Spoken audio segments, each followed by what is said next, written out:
So I'm a beachside hotel. As you can see, I'm pretty relaxed. I'm looking. Oh yeah, Vex. Shit's fucking. You better pay. Y'all gonna have to pay more for the next one. I'm telling you that right now. Oh, damn. Yeah, like. I ran, You about to be his manager? Yeah, you ran me. I you $7 extra, $6 extra. I still support. I still support. I just bought I don't that think shit. I got iTunes. I just bought that shit. It Right has now, to be on iTunes. I have it bought on iTunes. That's what Yeah, you gotta buy it on iTunes. Yeah. But support is free. I hate iTunes. Well, it's actually $3.99, but. What's up, man?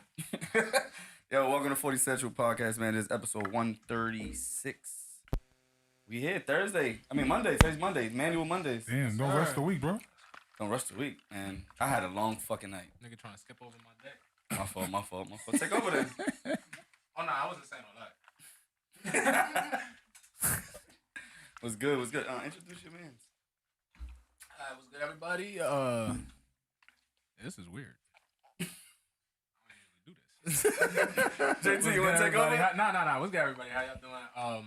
We got a special guest today, Oshay the Villain. I know him from high school. Phenomenal artist. We're gonna have him talk about himself, talk about his art, explain himself, explain what he do. What's going on, y'all? So Oshay the Villain, as he said, for me, high school, performing arts high school, pretty much one of the shittiest performing arts high school on planet Earth. You feel me? If I'm being modest about it, but I pretty much do everything. Videography, making my own beats, engineering, mixing and mastering my own stuff. Right now, I am the current CEO of my own multimedia collective. Let's go. By the name of Apex Hustler Media. Feel me? We work with organizing, networking events, connecting, pretty much being the middleman between the industry and the underground. That's what we're trying to build ourselves into. So as of right now, we're working on a possible NFT collection that's attached to this project that I just dropped. That we're gonna try to work in partnership with Doctors Without Borders type shit. So it's we're all about giving back and shit like that. The underground is what people don't realize actually what make the music industry is what it is today. So what we're trying to do is find a way to get the underground into more real world aspects rather than just being worried about themselves type shit. That's fire.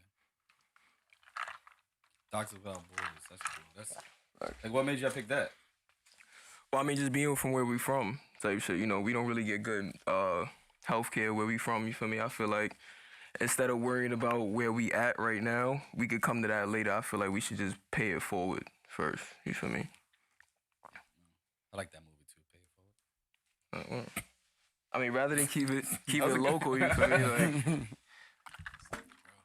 So let's just start from the beginning then, of your journey. When did you start loving music or start?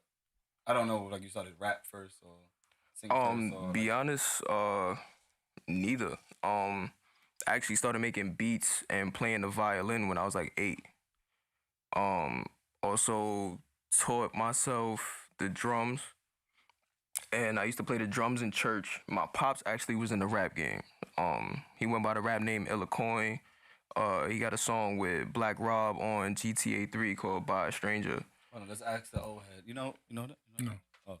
No. Why you gotta do that? My fault. So good. But yeah, he was actually involved in a lot. You feel me? Like I said, underground, you feel me? One of the hidden gems and shit like that of the rap game type shit. My mom's used to sing in church. I used to play the drums, make beats and shit like that. So at a certain point in time, it's just it all came together. Everybody in my family do something. My brother's a model. My sister, she does fashion design and shit like that. She has her own candle company. So it's just music, I guess, was just something that I was able to sink my teeth into besides sports. I had talented family. Bro. Everybody's just doing something. Yeah, man, appreciate it. That's all. Music was in your family. Your dad was a rapper. Your mom was a singer. Mm-hmm. Music actually just came natural to you, I guess, in that point. Yeah. It's ingratiated in me since birth type shit. Yeah, I don't have no musical talent. I'm not even gonna lie to you, but I be making small little beats. And my son, he's 3 years old, and he be on that shit. He be boom, boom, boom. I'm oh, okay. All right, cool. He about to. He be doing some shit. I be and he be on beat. I'm oh fuck, this is crazy. So I'm just be yo, look at him. Yeah, man, push that, man. That's fire. So my question is, with your upbringing, do you feel like your passion for music came because of the environment you grew up in, or it was your innermost passion? I feel like it was a little bit of both, to be honest. Mainly passion, to be honest, passion came after. Passion came after I knew what I was doing. At a certain point, it was just a cash grab, to be honest. I just figured out, like, they was like, oh, you can make money doing this. And I was like, all right, bet, so let's try it. And then once I started actually making bread off of it, it was just like, all right, let's keep doing this. And then I fell in love with the process rather than the money of it. And then that's when I felt like my career actually started, per se, type shit. And yeah. So how did you learn to appreciate the process? Because that's not something a lot of people are comfortable with. Everybody always trying to get that end result. I mean, mainly just being okay with fucking up. You feel me? Just being all right with doing it wrong and realizing that there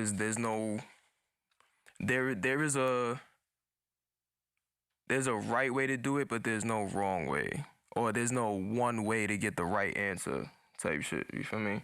So the whole idea of falling in love with the process is just finding the different routes to get to the same result type shit. So with that being said, what does failure mean to you? Failure nothing but a detour. It's just a sidestep. I don't fail. You feel me? I don't lose. It's nothing but a sidestep. You feel me? Couple days, couple years back. You feel me? Couple setbacks. You feel me? I'm always gonna be back on my feet sooner or later. I agree. Right? No, I agree to that. I 100% agree with that. I don't ever feel like I'm just gonna be down forever. There is an upside to something. Wherever it's tomorrow, next year, next month, 2 years, I'm gonna be where I gotta be. But our purpose is meant for us already. We know we know what we gotta do to get there. Yeah. But we eventually get there in time. It doesn't have to be today. I agree with you wholeheartedly with that. In your process, how did you decide on the sound? You have a unique sound. How did you? To be honest, I didn't. Truthfully, I'm still figuring that out myself. I have no genre that I tethered to type shit. I just be doing shit, to be honest. And what I do is how I adapt my projects is not necessarily what sound fits, but what topic fits. So it's I'll pick a bass topic, and then whatever selection of songs I pick fit that topic. That's what the project is, type shit. And then I let the stories that I tell depict the order based on the time frame of which that the experience happened, type shit. You feel me? And then I piece it together, type shit, and I just make it one whole thing. So in that sense, because you do both, you do the production and you're the artist. When you're making the beat, are you thinking about the concept of what you want to talk about while you're making the beat also, or that's just something separate? You'll make the beat and then it all comes together afterward. Not really. The topic usually definitely comes towards the end of it. Cause usually I see music in colors and textures, and then I attach it to a mood. I think what's that shit called? Synchronesia. Yeah. You see that? Yeah, That's fire. You feel me? So it's I'll picture it in my head, and I'll attach the mood to a certain setting. So it's saying you got orange and bumpy roads. I'ma think off roads in LA. You feel me? Or you got smooth tarmac or grass. I'ma think asphalt. I'm playing on the field, shit like that. And then you got to think about what experience constitutes you being in that setting, and then I adapt the topic and beat from there. I want to ask you a question about that though. Does that go with everything or just music? You only hear sounds and shit like that. Do you feel like that goes in with anything else in your life? I feel it literally in everything. Cause I pick up music everywhere as I go, just hearing rhythm everywhere on the street type shit, just just rhythmic patterns. Even the simple thing is a fucking a car running over a manhole. If it's too much of a pattern, yeah, I'll catch it, and I start just humming to myself little melodies and shit like that. I'll record them or I'll write them down and shit like that. You feel me? So with that skill set, like, what was school like for you? Because they don't really tap into those type of like talents and skills. I'm not gonna lie, school is no different from the block. Like, my school was terrible. Like, you feel me?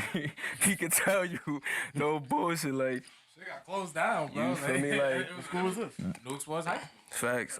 Small Haven campus. Facts. It was near Cardinal Hayes on the I concourse. think I've heard of that. Yeah, like right down the block from Yeah, you Conway. probably Haven, Long huh? time ago.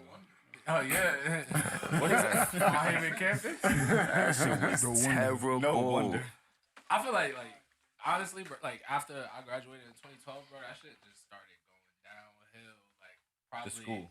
I don't know if it was your year or after you left or some shit. Niggas was getting stabbed and shit. Mhm.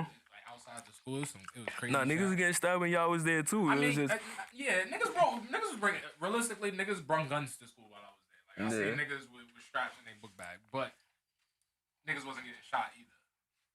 At the same time, niggas just had it. Right. at that, like me physically, and in my point in time of being there, And Lehman was nothing Lehman, crazy. Lehman definitely was like that. Lehman was like that. Yeah. Like there was Dice games on the square, all that. like fights every day. niggas cutting class, dice games in the bathroom and all that, smoking in the locker room and all that other shit. Yeah. Which is crazy. Like when you look at the school, you probably wouldn't even think. Like, it looks like a good school. Like it was built to. It was built to be a good school. It was built to be a fantastic. Like the campus, great. Looks beautiful. But Niggas had the beastie orientation and shit, you feel me? Yeah. Made it look all nice and shit. As soon as you get there, first day, they one of the few schools in New York that probably still did real freshman Friday. Like, I remember freshman Friday. you feel me? Like, niggas getting picked up, putting their head first in the fucking garbage can. Little niggas getting thrown in lockers and shit like that. But it was different because back then, little niggas was getting robbed. Little niggas getting poked in the staircase. Feel me? Then you got bitches getting fucked on the football field. Like, yeah, shit was weird.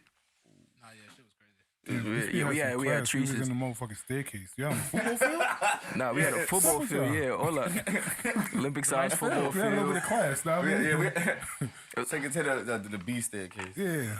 You good on the B. Nobody goes down the B. It's funny. It's funny because B staircase is dead ass.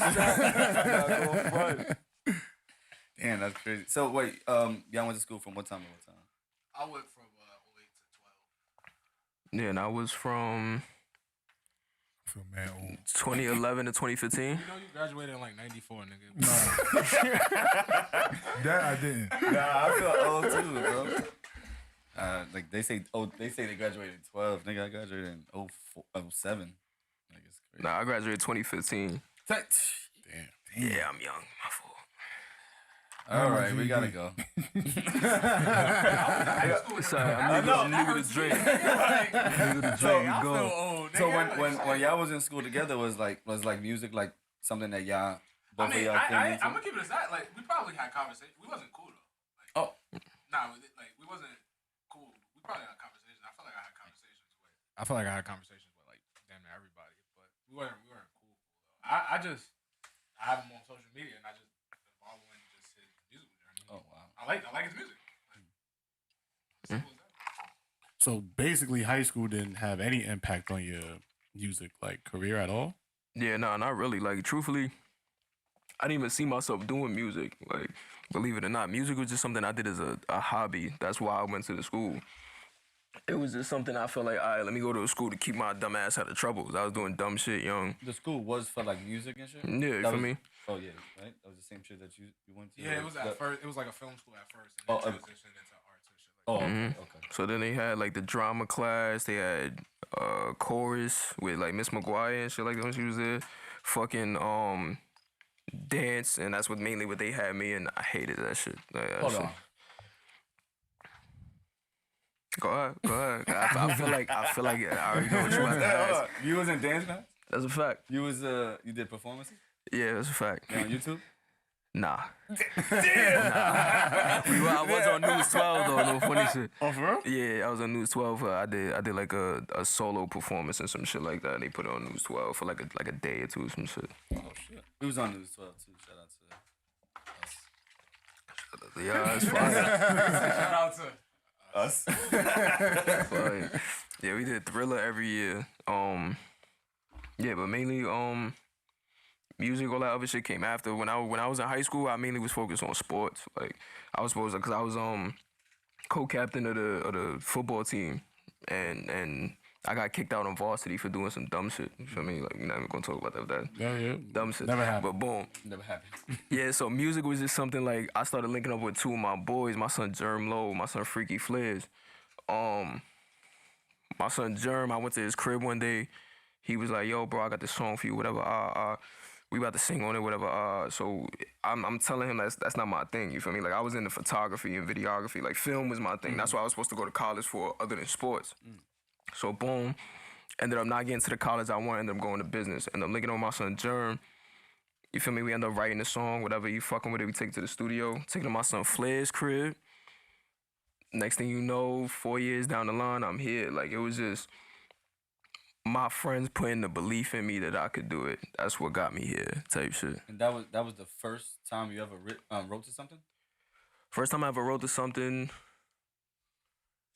I would say. Oh, and took it serious. Took it serious, yeah. 'Cause you probably wrote like raps like throughout the day or whatever like that. Nah, like, not even raps. Like I used to write poems, type shit. Like I was just like writing like regular, because I was into rock music. Like I ain't really, yeah, for real. Like I wasn't really into the traditional music type shit. Like I listen to like Beethoven, but then But I jump I from. can see why you can listen to that. The music that you see is coming through differently than what it was. Niggas playing the violin. Yeah. But then I'll go from like I wanna Beethoven, be like listening to hip-hop Aretha beat. Franklin or some shit like that. Yeah, Aretha exactly. Franklin, the fucking Slick Rick to Tribe Called Quest type shit. Cause like I said, my pops was in the rap game, so it's like he also made his own beats. So he had like this whole like plethora of old records and shit, and he had sampled the vinyl records, like the old samplers from the actual vinyl records. He had sampled the shits and make the beats himself and shit like that. So I would sit there day in, day out listening to his old shit type shit. So, what about like the core group that you grew up with? Like, because not everybody has that experience. Like for myself, I came up in the G Unit eras, like 50, Yayo, Game, and all. Like, so that's like the hip hop culture like I'm most familiar with. But you have like a whole different perspective. So, with your core friend group, did they see you as like somebody who was like different, or did they like judge you because of your taste in music? Oh yeah, definitely. They always told me I was never the nigga you gave an aux at parties. You give me the aux, it's clip, party over. Like no funny shit. Like I'm the nigga you give me the aux, I'm throwing on Joey Badass. Niggas was like, nah, it's out, it's over. That's not vibey. You feel me? Like That's crazy. Speaking of, not to get off tangent, but speaking of Joey, I just realized they threw his 1999 mixtape on Apple. Oh yeah, When they threw oh that shit, yeah. It was a mixtape 2012 when I was in like right after I graduated. I used to bump the fuck out that shit. Mm-hmm. They threw that shit on Apple recently. That shit was never on Apple. I saw that. I was like, Remastered? I don't think it's remastered. I think it's the original. Oh wow. it's missing a track or two. Is what it is. Niggas get too famous and business gets involved. They can't say certain shit. Nah, truthfully, Nah, a lot they of times probably- it don't even be they the probably label. A come lot of clear it. times it be producers just being bitches about clearing shit sometimes. I thought you had like I was just saying it's just business. Like really. Like, that was just all. Nah, you good. You good. Yeah, nah, it's because I fuck with Joey. Shout out to That Joey. nigga on the aux. Nah, Joey's nice. He was in the one staying at the party. I'm definitely in there too. So how did you deal with that though? I started paying attention to the music that was being played. I started studying the greatest hits and shit like that, the current hits that was out. Like my pops used to tell me to study the fucking what's the shit? Everybody's like interviews and shit, like personal interviews, like even something like this, like podcasts and shit like that. Ain't had podcasts back in the day. Nah, not even, but like even still, like the Rap City interviews or the old shits like TRL 106 in Park, just to get the idea of what it's like, because usually interviewers' job is to like jab at the personal topics and shit like that. Basically, like what makes the artist more than the artist type shit. You feel me? And can you pick that up through the camera lens? Right. So you've been media trained for a while. Yeah, for a little bit type shit. You know what I mean? Like I said, film has always been my interest type shit, so it's always been something that I've always like definitely studied like even something as simple as getting a certain type of shot type shit. You feel me? Are you still like into like film? Like I didn't get a chance to watch the videos that was up there. So are you like more involved in like the visual side of your videos and all that stuff, or like? Yeah, I direct all my own videos. Everything. I got all the camera equipment. All my team got their own camera equipment that they add on. We come together. I write the treatment up, what I want. I tell them what shots I want. I edit it, send it out to my visual effects guy, and it's done. One-stop shop. Yeah, you feel me? Hustler. So how do you like find the balance in your music with your experience of growing up in the Bronx, but then like that passion and understanding of music from your household? Because that's two different things, right? Like growing up in the Bronx and like the high school that y'all was just talking about is a wild experience. But but you played the violin, and your dad was already in the industry. So like, how did you balance those two things in your music? Usually just separating one topic from another. Truthfully, I still, to be honest with you, I don't even think I have fully learned how to separate it yet. I'm still in the learning process of that. Sometimes, how do I say it? The personal gets too misconstrued with business type shit certain times, because I still have certain people in my family that I do music business with, like. I got their own ties in the industry, or some of them that I don't fuck with based off of the way they went about me trying to put them in a certain position type shit. You feel me? So it's like I'm still in that learning process, but I'm getting there. You feel me? I have one. How many projects you had already out? Because you said, forgive me if I'm wrong, you said you only been doing it for 4 years? Yeah, since 2018. Okay. Go ahead. Correct me if I'm wrong. It was 3 albums, 2 EPs. Yes. Research. Actually, no. Actually, hold on. Right. Damn, he's wrong. Please tell me he's wrong. It's actually. I saw Battleborn 1 and 2. You had a project in between that, and then I saw it's because the Apple Music. It's puts two. all the EPs and the singles together. It was hard counting. But it's actually 2 albums. And that's now the 1 and 2 of this one, right? That's Battleborn 1, Vibes Don't Lie. And now 3 EPs, but what he's mistaken is When It's Over is an old project. That was actually a mixtape that I just put together type shit. And then it was like another side project I had called 4:20 a.m. That's like some old shit. Got me shit, nigga. all in all, we had like 5, 6. You feel me? Go ahead, I gotta take this. All right. So now, like today, who are some of the artists that you like to listen to? Besides my friends, or Yeah, including your friends. oh yeah, so boom, my son Still Music, Freaky Flares, Germ Low. I just tapped into this artist by the name of Fred Bucks. Manuel, definitely fuck with his music as well. Fucking Vori. I've been listening to a lot of like French shit. Like I listen to like some nigga named Micah. Yeah. Is that French? Yeah. Oh wow. There's a French artist by the name of Micah. And Central C. My son Lil Rich.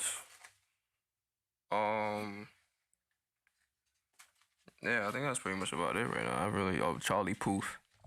Everybody else is mainly facts. He makes everything. He does. Did you see the interview with Charlie Puth where he just like said like, I don't know if y'all can hear me, but you seen the interview with Charlie Puth when he was like basically doing melodies like out of just like anything. I think it was like on Jimmy Fallon or something like that. Like he just in his brain like just started going with like the. Sorry, somebody was just trying to call in. I'm calling back. You'll be alright. Nah, son got perfect pitch though, so you feel me? Yo, he's like, it was like when I seen that shit, I was like, oh, wow, like, I can't even really explain it, but that shit was wild. Nah, I gotta look that shit up. He be doing that shit though. Like the nigga be sitting there walking around on like TikTok and just like doing random sounds and shit, making it full like songs and shit. Like, and a lot of people don't know who he is, but like I would have never known who he is from. that's Like, actually surprising. yeah. Please leave your Funny message shit. for 3. Like the Leave a fucking message. Up too late. the song fucking I may Warn call back. Myself. The kick is actually a basketball dribbling type shit, and he sampled that and made that into like the kick for the song type shit. What? That's fire. Like I seen an interview with him. His shit was like the way that he explained it and said like these music instruments and all that shit blew my mind. I was like, that's crazy how you can see that. And is that something like you see though? Like when you listen to the music or Yeah, to be honest, but at certain times I can't really like put it in the words type shit. So it's like when I make beats, it's like I would say like out of every like 15, you'll get like a solid 3 that's fire. But I'm gonna give it a good go. The rest of them shits is poop. You feel me? So I'm still learning. Like it's still hit or miss with me. You feel me? But I feel like when you got perfect pitch, I feel like there should be no reason why everything you touch is just not like giving gold type shit. You feel me? I want to learn perfect pitch though. That'd be fire. That'd be beastie. Do you believe more in having more quality out or more quantity? Because there are some artists who feel like, all right, I got to put out as much music as possible so that way I'm on the top of everybody's feed. And there are other artists where it's like Kendrick, who will take like 6 years to drop like one project because he cares about the quality. So which one matters more to you? I feel like quality matters more, but in the current position that I'm in, my team around me believes that I should be focused more on quantity. Me personally, yeah, I feel like quality matters. Like I gotta make sure that my music is like at the top of his game every single time. You feel me? Like even if I'm doing something that's like the stupidest melody on earth, that shit better sound crispy. Like no white noise, no grit, nothing. You feel me? Like yeah. Who are some of the biggest inspirations behind your art? Kid Cudi, definitely. Post Malone. My daughter. hey, You feel me? My mother, my daughter's mother. My little brother. Facts. Yeah, definitely people that have pushed me. You feel me? And obviously the people around me, my team and shit like that has pushed me to where I'm at. Type shit. So what was the point where, it went from a passion to a business for you? That was around November 16th, 2020. That was the day I officially got my trademark and my LLC paperwork for my collective. Because at first it started as like a group chat between just like, I'll say like 2 or 3 of us. You feel me? It was me, my son Smalls, and my son Ryan Films. We had this idea, just like, I don't mean to sound corny, like the Avengers Initiative type shit, but literally we had this idea to bring this group of individuals together. You feel me? Like, Nigga, so but he was shit, married. nah, real media shit, voice you on, feel me? Like, shit just came together, you feel me? Like it was just wavy. Like my son Smalls, he always knew how to make money. My son Ryan, he was nice with the photography type shit. I've known both of these niggas since 4th grade, like 3rd, 4th grade. Like I said, I used to write poems and shit, you feel me? So originally it started as something as like me being a songwriter or being a part of like the creative side of things. Smalls knows how to organize, you feel me? We could take photos wherever we go, you feel me?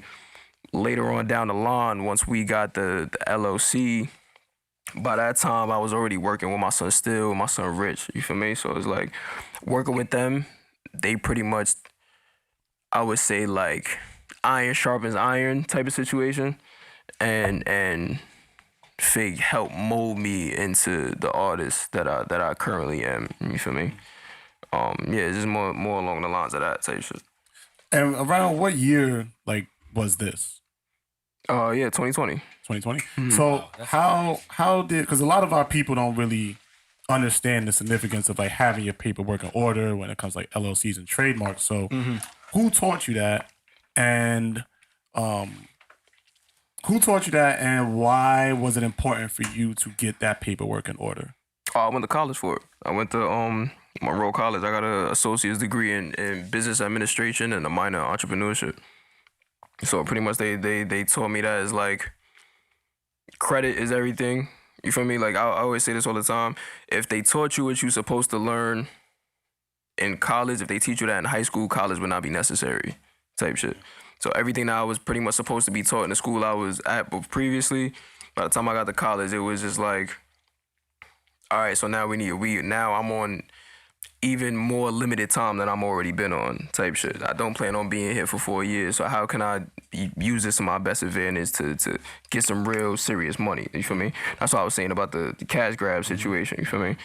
Up until the point of 2020, I always call 2018 and 2020 my beta phase, because that was the time where I was just like wading through the water of it, trying to get my breath together, whatever, our struggling artists here and that. Once I started applying everything that I learned, I just like took off, type shit, you feel me? And I just started really just looking for the knowledge that even my school wasn't trying to give me, type shit. Because at the end of the day, they're only gonna teach you just as much as your money pays for, type shit. If your money don't pay that far, they're not gonna teach you any more than that, you feel me? So I just started chasing the knowledge elsewhere, and then that's when I made the business is what it is what it is today, type shit. Shout out to that. Do you think that with all right, so I'm of the mindset I honestly believe like college is useless unless you're obviously going to college for something that's useful, like lawyers, doctors, etc., etc. You don't have to be going for a brain surgeon. You could be a fucking physical therapist or some shit. That's still useful for what you're spending your money on. Do you think you would be in the same position, obviously, because you went on the path of learning these things that your money didn't pay for yourself? Do you think you would be in the same position had you just skipped college altogether? Truthfully, I feel like I would be in an even further position, because I feel like I was so stressed out worrying about passing my classes that I felt like life was passing me by. Yeah, you feel me? So it was like I was so worried about impressing my teachers that don't fucking like me, that was looking at me as just another dirty black kid from the Bronx that's probably not even gonna make it to graduation. You feel me?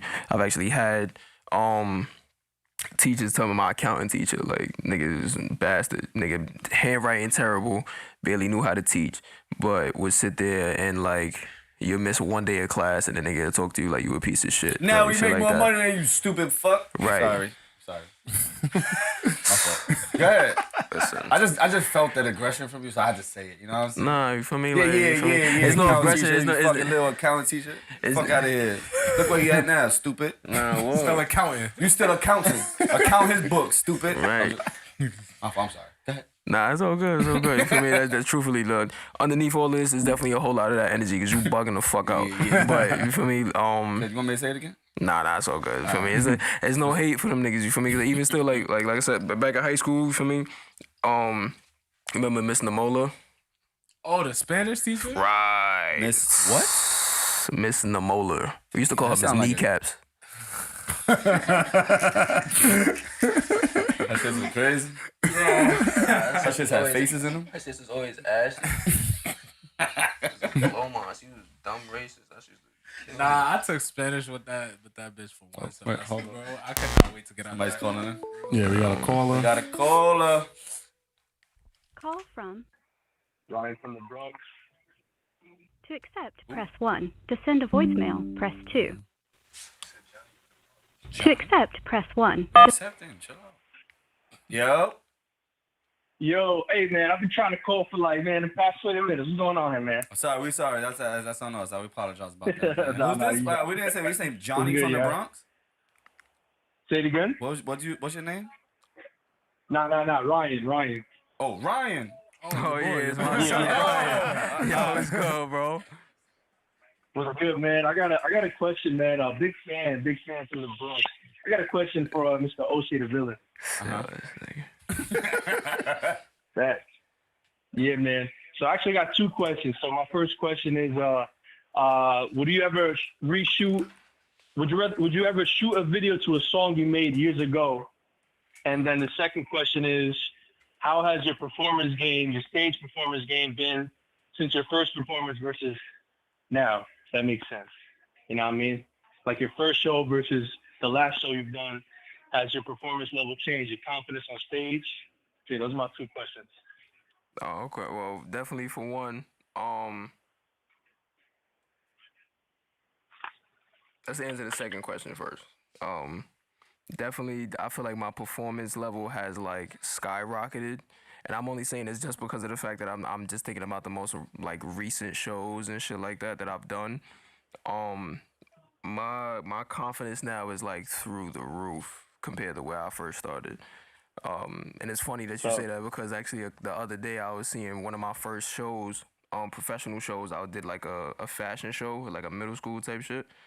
They like rented out the auditorium type shit for like potential investors for like a black owned business and shit like that. They needed like performers and shit. That was like late 2017, early 2018, just about. Compared to the last show we did, our annual showcase, Villains Village, we did August 18th last year.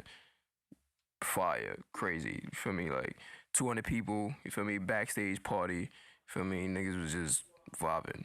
But You doing it again this year? oh yeah, we I'm do it. about to It's say, about to be. yeah. We about to. It's about to be every year. It's about to be every year. Listen. You might have to pull Not up. gonna lie to Nah, you, yeah, we it's the about whole to be cast every in year. there. Nah, let me know. You feel I'm me? sorry. Nah, it's so good. You feel me? We trying to get some vendors and shit and that shit as well. But the first question: would I reshoot anything from before?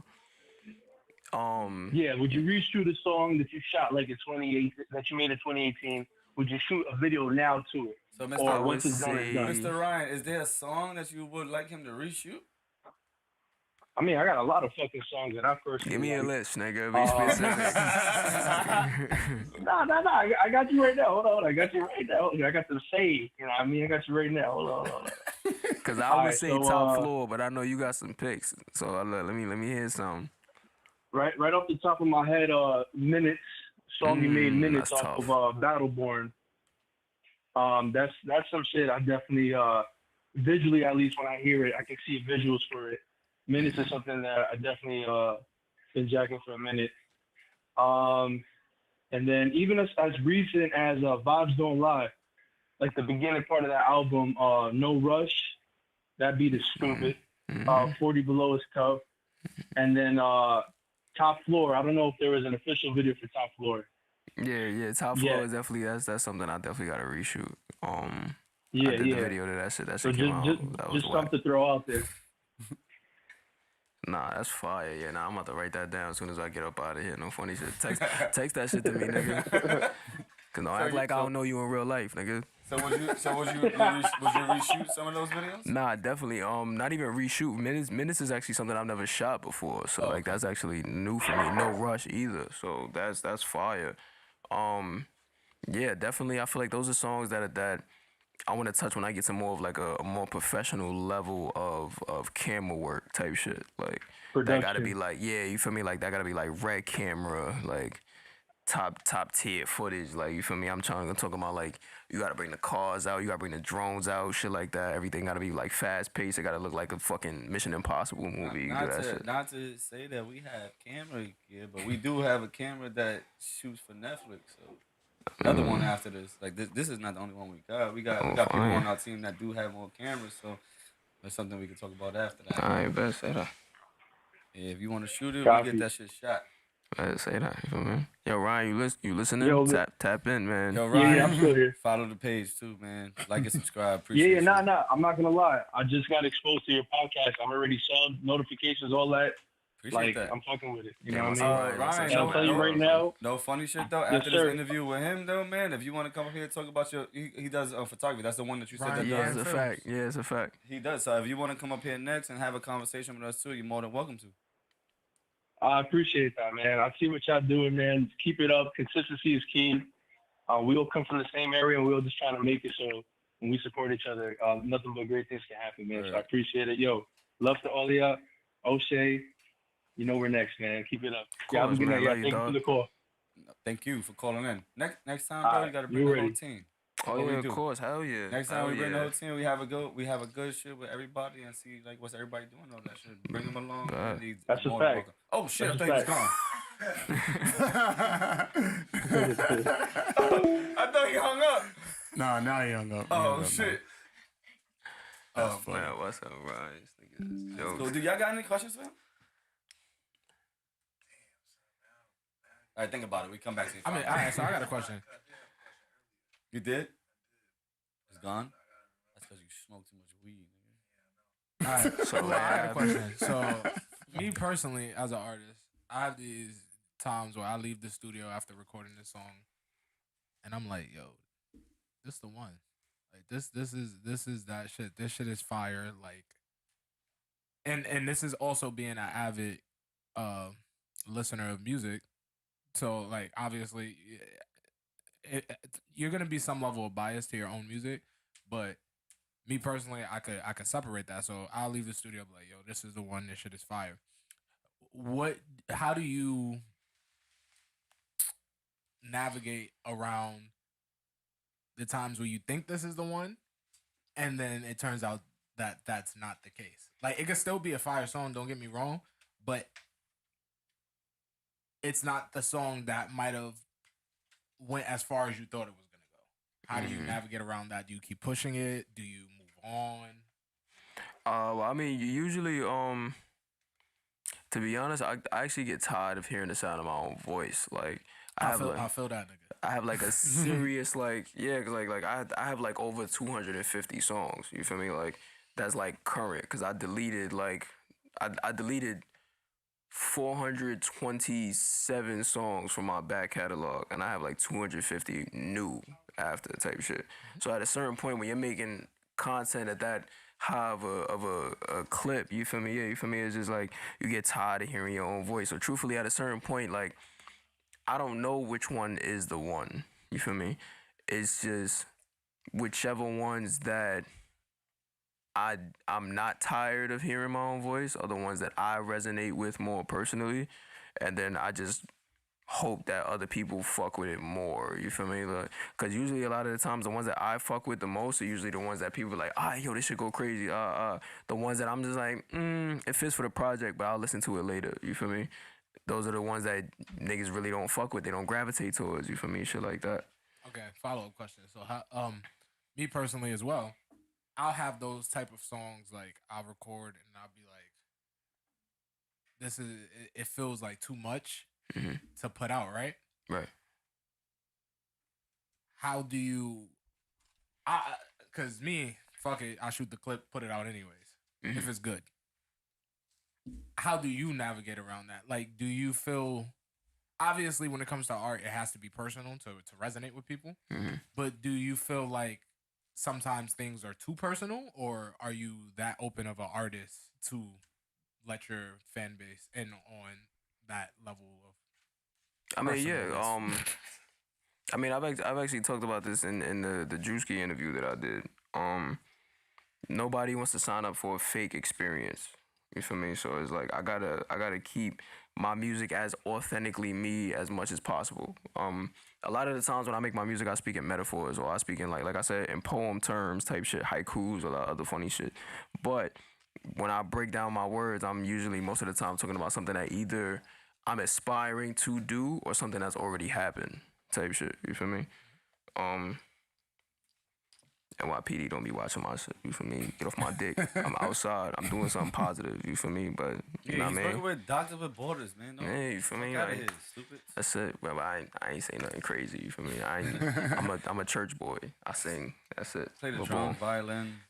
This is actually like a really like intriguing dynamic, I guess. Not only do y'all know each other, but you're artists and you're artists. Like I feel like you can ask like way more in depth questions because you go through the process more than like we can. And like literally, I was just, like I'm about to just like sit back and let y'all just vibe out for a second because like I felt like you could ask something that I can't. Yeah. But he don't want to. like that was like it was like going back and forth for a second, and I was like, I get what you mean. Cause it's like even a lot of shit he was saying, like for hating to hear the sound of his own voice, just different things. Like I obviously can't remember. I'm just sipping, so you feel me, that Henny. But that's not so that. let me ask you a question though. And I know we're talking about, but for me to you, you know my favorite song. Okay, yeah, Intoxicated. That's my shit. Go stream that shit. That's my shit. Did you feel like that was the one, or like when you play somebody and like I was like shit, like this is I mean, my favorite. I mean, Like does that like resonate with you? And then explain that to him. so you mean like just off this project or just my music in general? In general, because you asked him like, when do you know it's the one, right? Mm-hmm. And off this project, was that the one? And that was the one I stuck on to. His is Professor. You know what I mean? We have like two different type of feeling on what's our favorite, right? So does that, when you say I come to the studio, this is the one, but this might not be the one, but I like this one, but that might be that. Like, so in your case, which one was the one on that one? And then like, how does that feel? Like having like other people be like, yo, no, this is the one. Does that like make you like feel any type of way or like? And then so your music mind, explain what I meant to him because I have no idea how to say it to him. So when it comes to This Ain't the Album,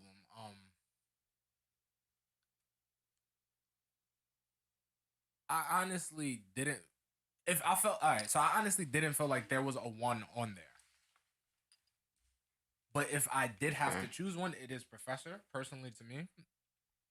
But that's because I was just Professor and SpaceX, those two, just because those are like two different. That's like tapping into the hyperpop genre, which nigga, that's like. I know I'm younger than y'all, but that's like the younger niggas shit. You feel me? I'm 28, bro. Like I shouldn't really be doing hyperpop, but that's just something like I enjoy listening to that music, so I just want to tap into that sound, and I like just doing everything. So if that's something that intrigues me, I just want to tap into that. So I feel like those two are my personal favorites that to me should be the ones, but that won't resonate to, let's say, the older generations because they aren't used to that sound of music. That was just personally my favorite because I didn't think I could even tap into that bag. You feel me? I had to actually try for that. Now, when it comes to Intoxicated, that was more of a everybody could fuck with this because it's personal. That was something like when I was in the military, I was drinking a lot. I was super depressed, going through shit. My girl lived with me.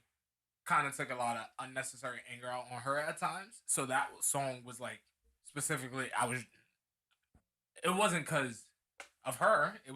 I was just drinking a lot, nigga. You know, I was still young. You know, I had to. It was a growing process.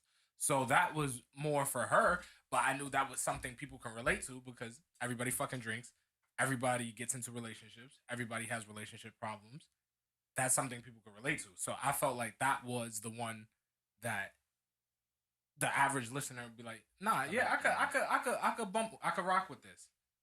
Now, when it gets into the one that I feel like, oh, nah, this is the one. That was my first song, like just getting out the military, starting music back up again in 2019. Enemy, that was my shit.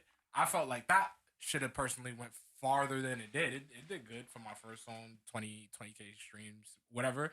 But I kind of struggled with like, damn, like, I thought that, granted, it was my first song back, Some niggas just ain't that lucky. I can't be Lil Nas X and go record Old Town Road and I blow up. Like, you feel me? No, some niggas ain't that lucky, but that was the one I felt like should have went far. It didn't. Some people heard that shit and said, no, this shit is fucking trash. Other people was like, nah, this shit is, why doesn't this have more streams? Like, because you was like, how do I feel when people don't necessarily feel the way I feel about a track? Music is subjective, bro. At the end of the day, bro, I could send him my project and he could say, nah, this shit is tight. This shit is fire. And I could send you my project. You be like, this shit is dog shit. Don't ever send me music again. That ain't gonna stop me from making music, though.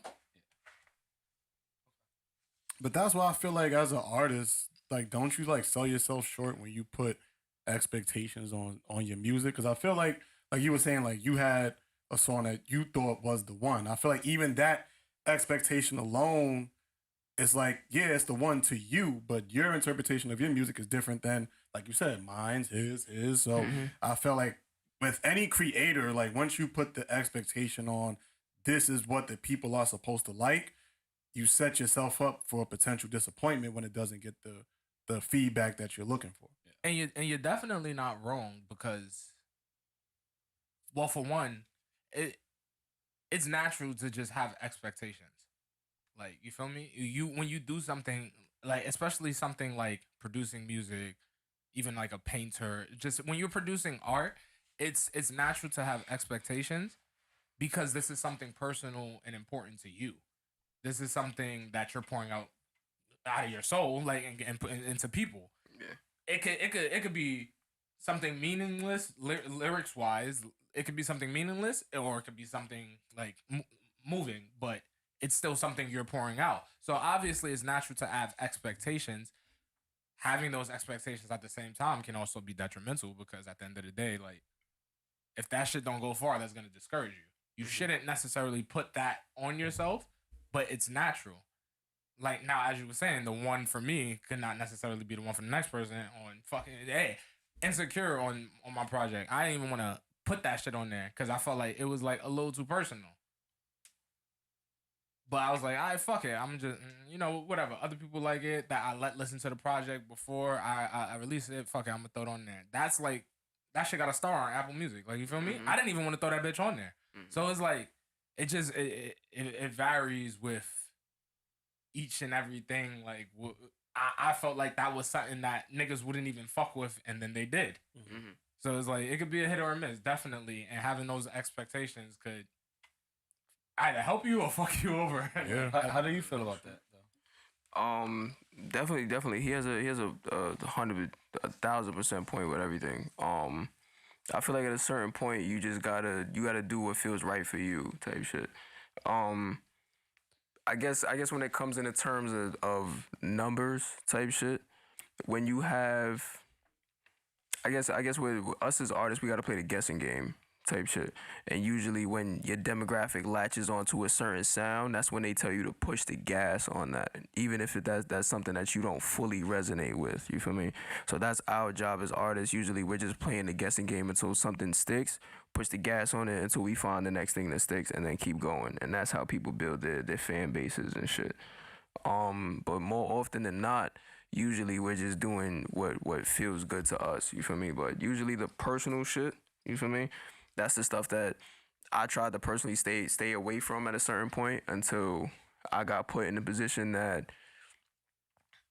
what I did is I performed it rather than put it out first. I started performing my songs. Like, usually in a performance you'll see me do an unreleased before I do a song that's out, just to test the waters and see how people resonated with it personally, and then I'll go about it like that from there, type shit. I'm gonna have to take your question real quick, but like, do numbers matter to you? No. Usually I measure my life by the amount of people that I connect with, not necessarily the stream numbers. Because more often than not, I've had situations where before I even was in a position that I'm in right now, even still, I'm not even really doing nothing crazy. Like, I got a distribution deal, you feel me? But I'm not really I'm not signed to no major label, nothing crazy, you feel me? I'm still working just like everybody else. But I've had people come up to me, tell me that I've changed their life. I've had people tell me that I've changed their outlook on how they approach women. You feel me? And I've also gotten death threats. You feel me? I've gotten people, you feel me? Death threats. Yeah, you feel me? You doing something right, nigga. Exactly. No, you feel me? You feel When me? you start getting death threats, you're pissing off the right people. Exactly, you feel me? I got people I had some nigga, he told me, he was like, oh, your music's trash, we coming to kill you, like shit like that, like weirdo wild shit, you feel me? Like, and it's you get to a certain position where it's just like, I'm more worried about I've always had a motto that I've lived by, is if you're sad today, smile tomorrow, type shit, you feel me? Like, that's what I base my day-to-day around, you feel me? Like, I'm just trying to make the next person enjoy their day, you feel me? Rather than be worried about materialistic shit that really don't even matter. Because usually, most of the time, I found out, majority of these major artists and shit be puffing up their numbers with fucking stream farms and shit, like, all that. They not even really, you feel me? Not even really connecting with your fans and shit like that. Most of the people that are my personal fans fuck with me or know me personally, you feel me? Like, I know 1,000 people that I can genuinely call up, like, you feel me? Like, yo, and we could get a show going together, you feel me? Like, there's a lot of artists that really can't do that at all. At the very least, 100 to 300 people I could get in the room myself, you feel me? Like, shit like that. But now you know 1,003. You already knew him, so I'm excluding him. Yeah, you feel me? For a person, if a person never heard your music before, and you had to pick one song that would get them to listen to the next song, what would that be, in your opinion? Never Apart. I like that one. Never Apart. Because it's the one song that branches my own personal sound with what's current. Type shit. And I made the beat myself. So it's like usually a lot of times, like with artists, you hear artists get on the beat, pardon me, people don't usually resonate with it when it's just a regular producer that you connecting with. You feel me? Usually a lot of times people fuck with a song more, or at least give it more of a chance when they know that the artist made it. You feel me? When they built it from scratch. Like it's more of a, oh, he put his heart and soul into this for real, top to bottom type shit. Let me see what this is about. And then I'm hitting them with like real impactful like lyrics type shit. You feel me? So it's like, yeah. You honestly feel like the masses really care about that? Or you feel like the people that fuck with you really care about that? Yeah, I feel like that. Okay, because I was going to say, because I've been around, I spoke to people where it was like, oh, I don't care who made the beat. The beat sounds good. No, but like usually, You know what I mean? Like that's why I want to know. Like, you feel like the people who you fuck with care about that? Because I enjoy that myself personally. You know what I mean? Warren, ask your question. I did. No, the real one that you always ask everybody. Well, before you ask that, Because I'm looking at the time. I know he got to go. oh, all right, go ahead. So I was waiting to ask this question. I know, If that's you why had to, I heard you say that you're trying to bridge underground and mainstream, well, more industry style music. Yeah. But if you actually had the chance to sign to a major right now or stay independent, what would you do? I would definitely stay independent, but at the very least, if I can help other artists have the ability to make that choice, I will. Same shit. But mainly, yeah, I'm definitely staying independent. That's like my aim. What? Top 5. Ask him. No, that's your question. I always give you your question. What's your top 5 artists, bro? No, that's not. That's not even my question. My question is what was your favorite 5? Yeah. Okay. My favorite favorite, 5 artists. my favorite 5 artists. Yeah. I don't believe in top 5s because top 5 change over and over. It's again. subjective. Yeah. Vori. It's good to see you. I'm on for it. Vori. Linkin Park. Wow. Yeah. Okay. Yeah. Niggas usually talk about Different. hip hop. See? Wow, Different. that was. Like, nah, yeah. Nah, that was Different. that. Niggas That's Yeah. usually talk about hip hop. Okay. Niggas usually look at it like hip hop. I would say Slick Rick, definitely. Juice WRLD, and I gotta say Missy Elliott. Nah, this is like. Hold That on. was first of all, that was so Yo, hold on. wide range. That That is was the dope. most But you see what I be eclectic talking one about. we've ever had. Ever. That was Like, dope. That was different. that was the I most appreciate different that. one we've ever had in general. I just know that he wants to ask his questions, like his major ones before he has to go. But I didn't want you to like be left out on your shit. But that was. Nah, I fuck with the Linkin Park. We said Linkin Park. We looked at each other like, oh shit. Yeah, you feel me? That's my music ranges be all over the place, like type shit. Like I go from listening to fucking NWA, go listening to Eminem, and next thing you know, I'm listening to fucking the Skylit Drive or fucking Slipknot, El Sana, or some shit like that. So you feel don't me? fuck with country because you ain't putting no country out. You know what's crazy? Like Bro, I fuck with Keith Urban. I like Keith Urban. I fuck with Keith Urban. You feel me? He's sturdy. And it's this band that like sort of like mixes the two between like heavy metal and countries. Theory of a What's it Dead called? Man. Heavy country? I Yo, I hate you, my nigga. I'm sorry. was about to answer that shit with full confidence though. Like I was ready. I was like, yeah. Nah, I don't know what the fuck that was. You feel me? But nah, fuck it. Heavy country. It's a band called A Theory of a Dead Man that sort of like mixes those two genres type shit. The best country song ever is Chris Stapleton. Chris Stapleton. It's I'm about to play that shit right now. You fuck with Oculus, bro? Oculus, the VR system. Yeah, I fuck with Oculus. You got one? My little brother got one. If you play Beat Saber, they got a Linkin Park pack on that bitch. Beat Saber is pretty much like a Guitar Hero. Nah, I played that shit. Oh yeah. They got a Linkin Park pack, Yeah, nigga. play that. Yeah, Nah, is it the that's tough. best country song in the world? Bro, I don't give a fuck, nigga. Country trash. Ride on a tractor. Tennessee Whiskey? Yes. Oh yeah, nah, Nigga, Tennessee Whiskey is tough. The I'm not toughest gonna lie, country yeah. song ever in Tennessee the Whiskey. Hey, go ahead, do that. You're gotta- as sweet as Nigga. strawberry wine. That's what I'm talking about. Let's go. Nigga, you want a fire country song? Copperhead Road, nigga. That's like the.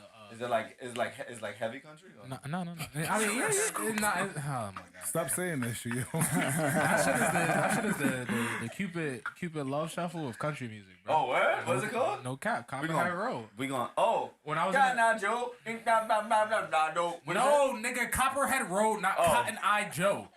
My fault. Yeah. I'm sorry. Shout out to Cotton Eye Joe. I like Cotton Eye Joe. Ding not made the Cotton Eye Joe. Ding not in There go JT and shouting out shit. What? I said, there go JT and shouting out shit. Yeah, just give people shout outs, man.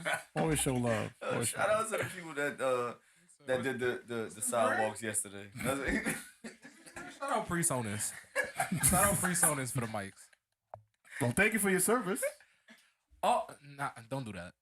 Oh yeah. We gotta have this conversation. Don't do that. That is the thing. Don't do I'm that. alive. No, he's alive.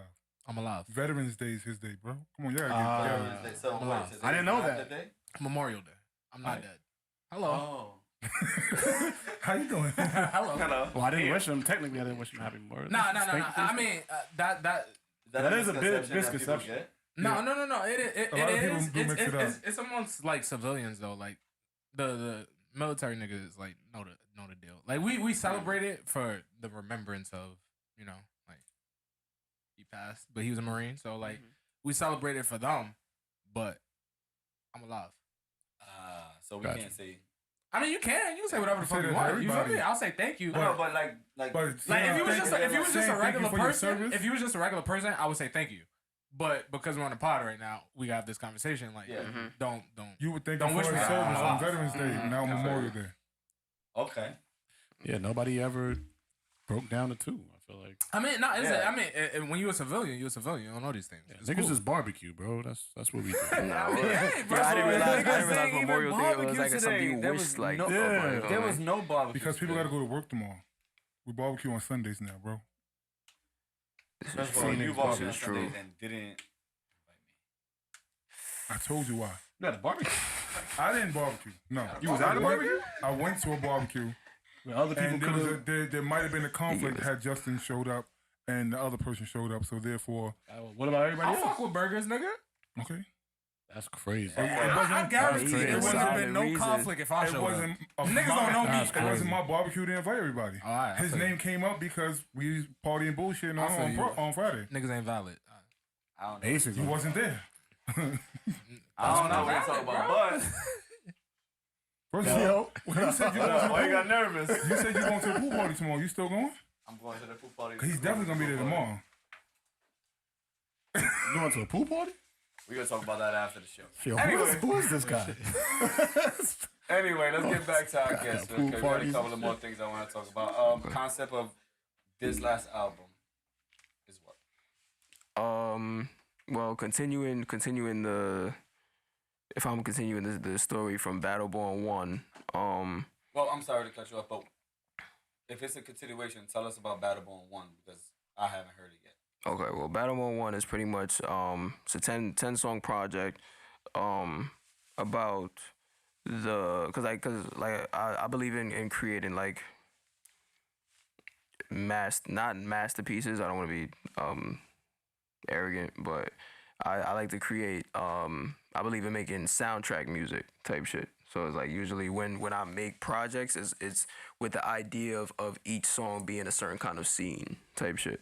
So pretty much Battleborn 1 is a story about navigating through different relationships toxic relationships, while trying to find a reason to love yourself, but having substance abuse to sort of numb of what you're already dealing with from one side or the other. So it's like you're dealing with, say you're dealing with the day to day. You got bullshit at home. You're dealing with these toxic relationships. You feel me? They not going too well, but they're part of the reason why you're being pushed over the edge, type shit. Like pretty much instead of these situations that you're diving your heart and soul into helping, they're doing more harm than good, type shit. So B2 is the continuation of being okay with letting go of that part of yourself, type shit. Like just being okay with letting it be. Like it's pretty much like it is what it is kind of project. You feel me? It's just like I'm not gonna keep continuing the same cycle. I'm gonna let you know what the cycle is, but it's time for me to part ways with it. So B1 was you in the struggle. Right. B2 was I'm good. Right. Getting out of it. B3 is fuck that bitch. Yeah, literally, like, but not even B3. B2 side B is fuck it. You feel me? I'm live. Like the next song I'm about to drop actually is called 10 a.m. in Calabasas. You feel me? Cause like I just came back from LA, so it's like at a certain point it was 10 a.m. in Calabasas, and I thought this song up, and I was just like, yo, whatever nigga you dealing with, bitch, ain't take you to Calabasas. You feel me? Like. Could I had your stupid ass out here vibing, you feel me? Like you not. That's the word? Nah, that's not the words of the song, but that's I that's the energy I was in. You feel me? Nigga thought he was getting a live performance. Right? Yeah, You feel me? I thought you was about to be like, yeah. I thought you was about to give us a couple of like bars. I'm like, oh shit. Nah, that shit is. It's not even it's not even like a bar for bar kind of song. It's just literally just me screaming into a mic that's just like, bitch, fuck you. I'm live. That's it. So you on your Slim Shady shit. Fuck you, mom. You on that shit, nigga. Right. What's that shit Fuck called? you, The mom. Kim song? Stupid bitch. I hate you.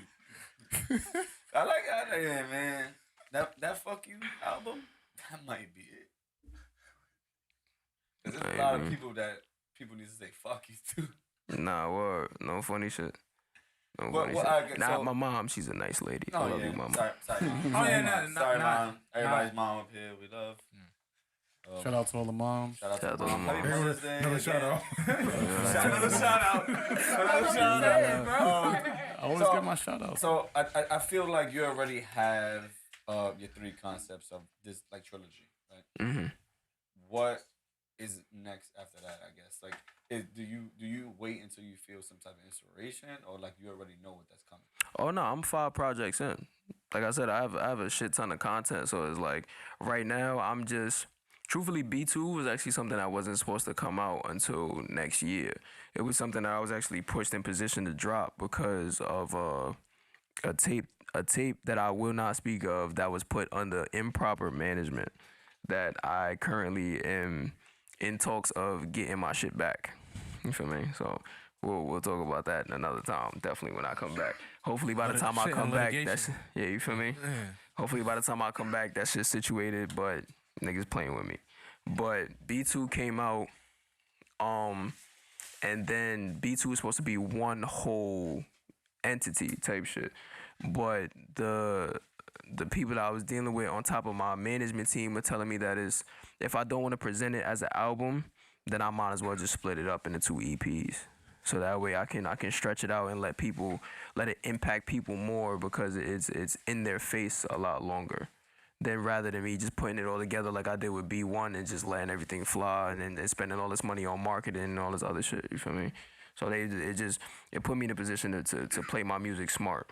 But after B2 side B, there's another EP coming called 7 Nights Away.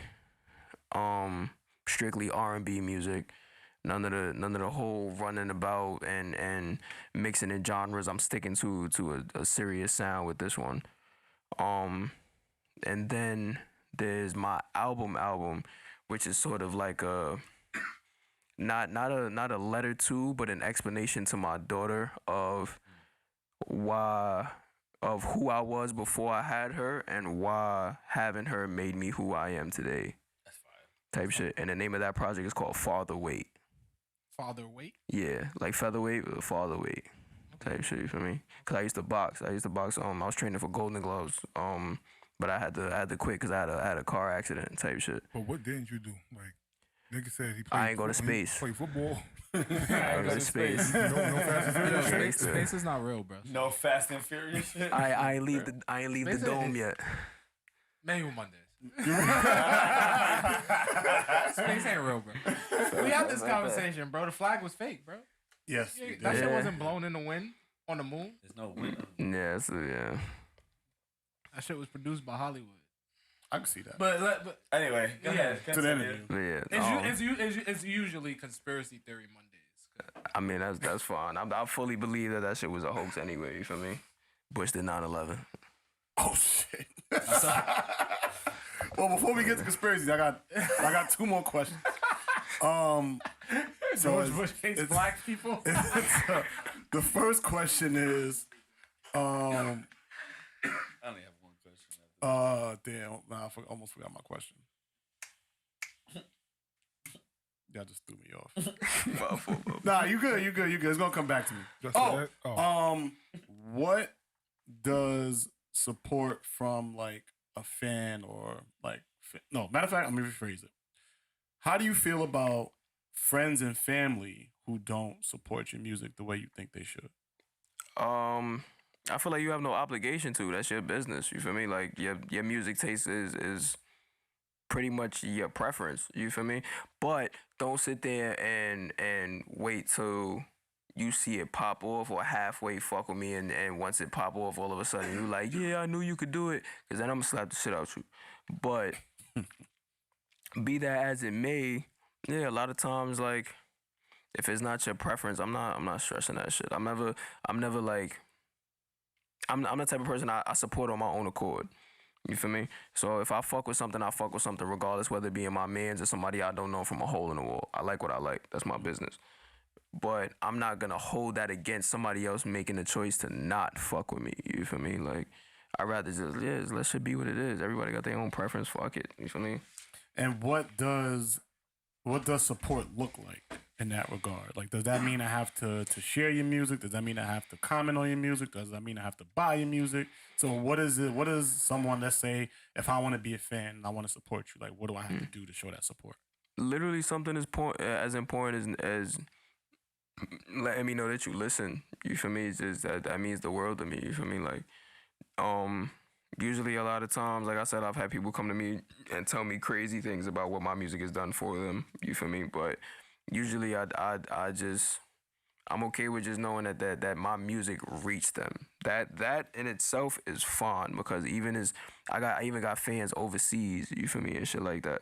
So in certain places where the music scene is not even like that large, you feel me? Just the simple fact that I know that I made it to your ears, I'm good with that. You feel me? I'm fine with that. Whether or not you fuck with it or you double back, because eventually you're gonna double back anyway. You feel me? Because more often than not, like, it's an experience. It's like, I don't make music like anybody, so it's like usually at a certain time I've had people tell me like, yo, yeah, I listened to this song, I ain't really fuck with it at first, but it grew on me.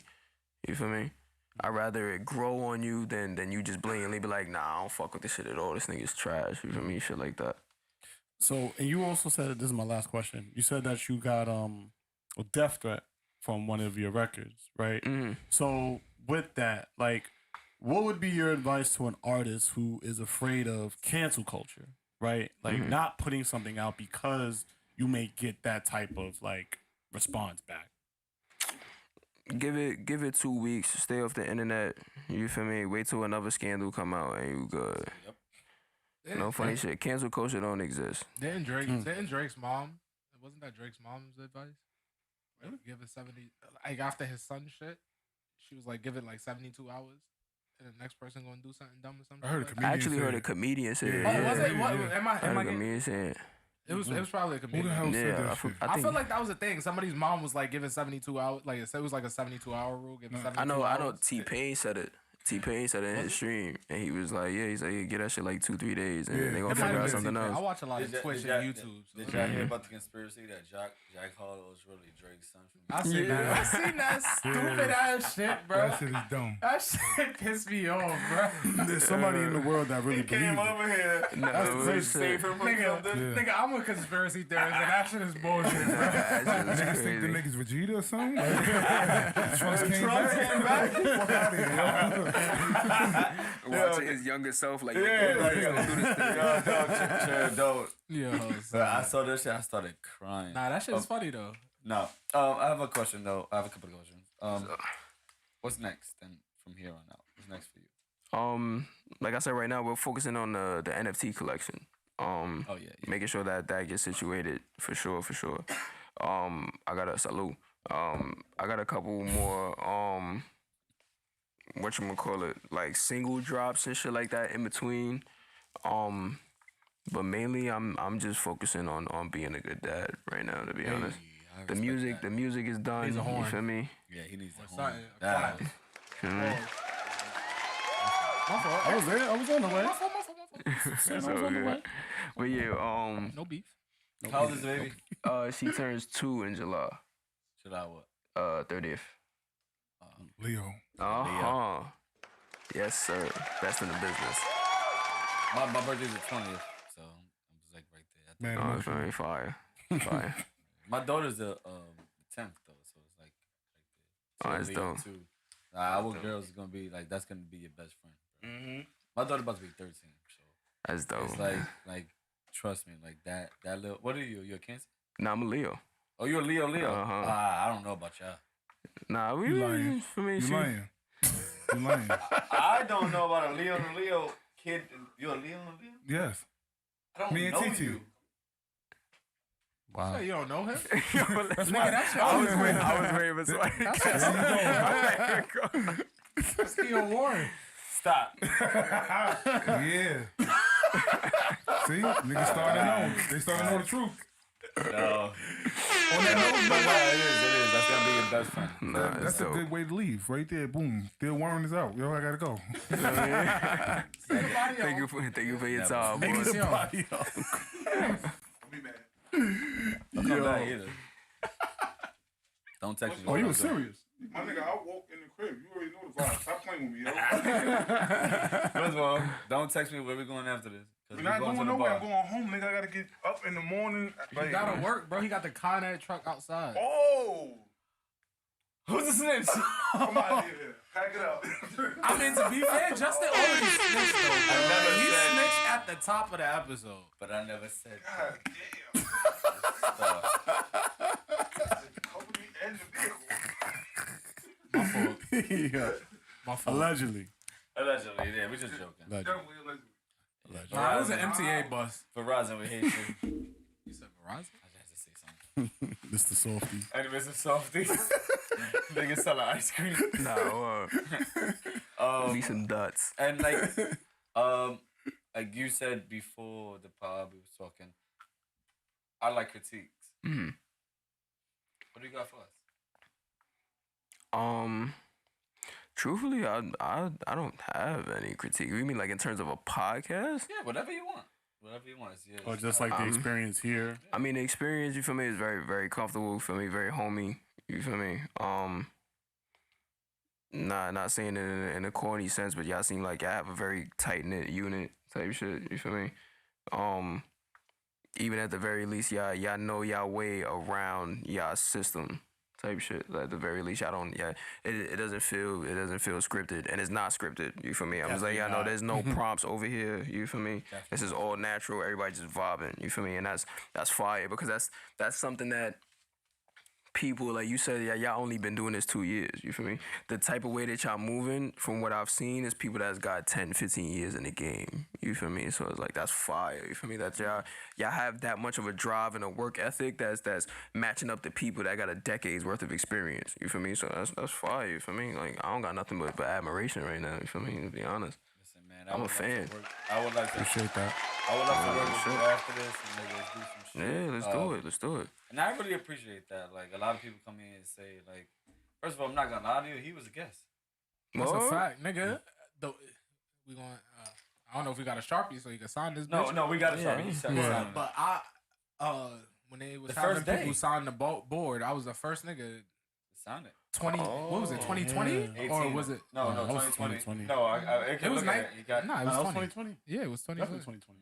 Oh, was it 21? He was actually the first one to sign that board as That's tough. entertainment and shit like that. Come on, and like after that, like everything was cool and shit like that. Nah, that's tough. But like we really like we're cool. Like when you come in here, like you get what you see. Like it is what it is, and I think that we promote that more than anything like that. It's like you come over here, have fun, get chill with us, whatever. Like, we not those other type people. We don't. Before I got here, I asked you questions. So, yeah, boom, Other media people would like exploit that shit. Like, oh shit. Nah, it was like that. this definitely is not a TMZ vibe. You feel me? Like Yeah. You know what I'm saying? you feel me? Like we wanted to know your story. We wanted to know what's next. Like we all support each other no matter fucking what. Like, and we trying to be like the voice of people like you, like him. Like I always said to this, I don't care about myself. I care about him. I care about y'all. But I'm still here doing what I gotta do, and I love it. It's amazing. Yeah. Man, I appreciate y'all for even inviting me and having me. You feel me? Maybe a little last minute, but I'll definitely be back here. You feel me? Sure. Round of applause. Y'all want to get into anything else? No, we don't have to end it. I'm just saying. No. I'm just genuinely just giving y'all my appreciation. Oh, you I feel was me? saying, no like, funny I shit, didn't, like- I didn't want you to feel like we had to end it because we absolutely don't. Like we can do whatever the fuck we want We now. going to topics. We can. So do a little Talk to bit. me. Y'all I mean, feel- I ain't got a topic. But it's a topic.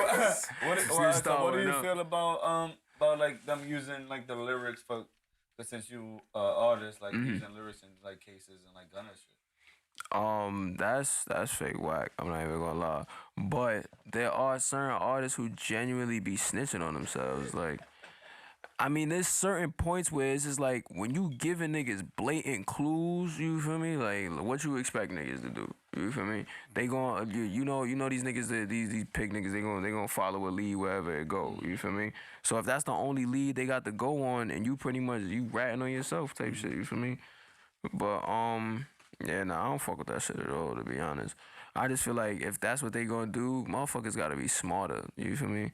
It gotta be, nigga, think of a metaphor. You feel me? Think of other ways to say something. Like, you don't gotta be so literal with the way you speak about shit. Like, I mean, yes, I agree. And me and Warren had this back and forth on this topic. But I also feel like, a lot of times we're seeing like these are like young kids that are getting caught with these lyrics. And it's like, I can't really put the expectation of a 16, 17-year-old to be mindful of how what they're putting out there for views and likes and shares to then be used against them in the court of law. So I feel like, the law is taking advantage of these kids by doing what they were doing.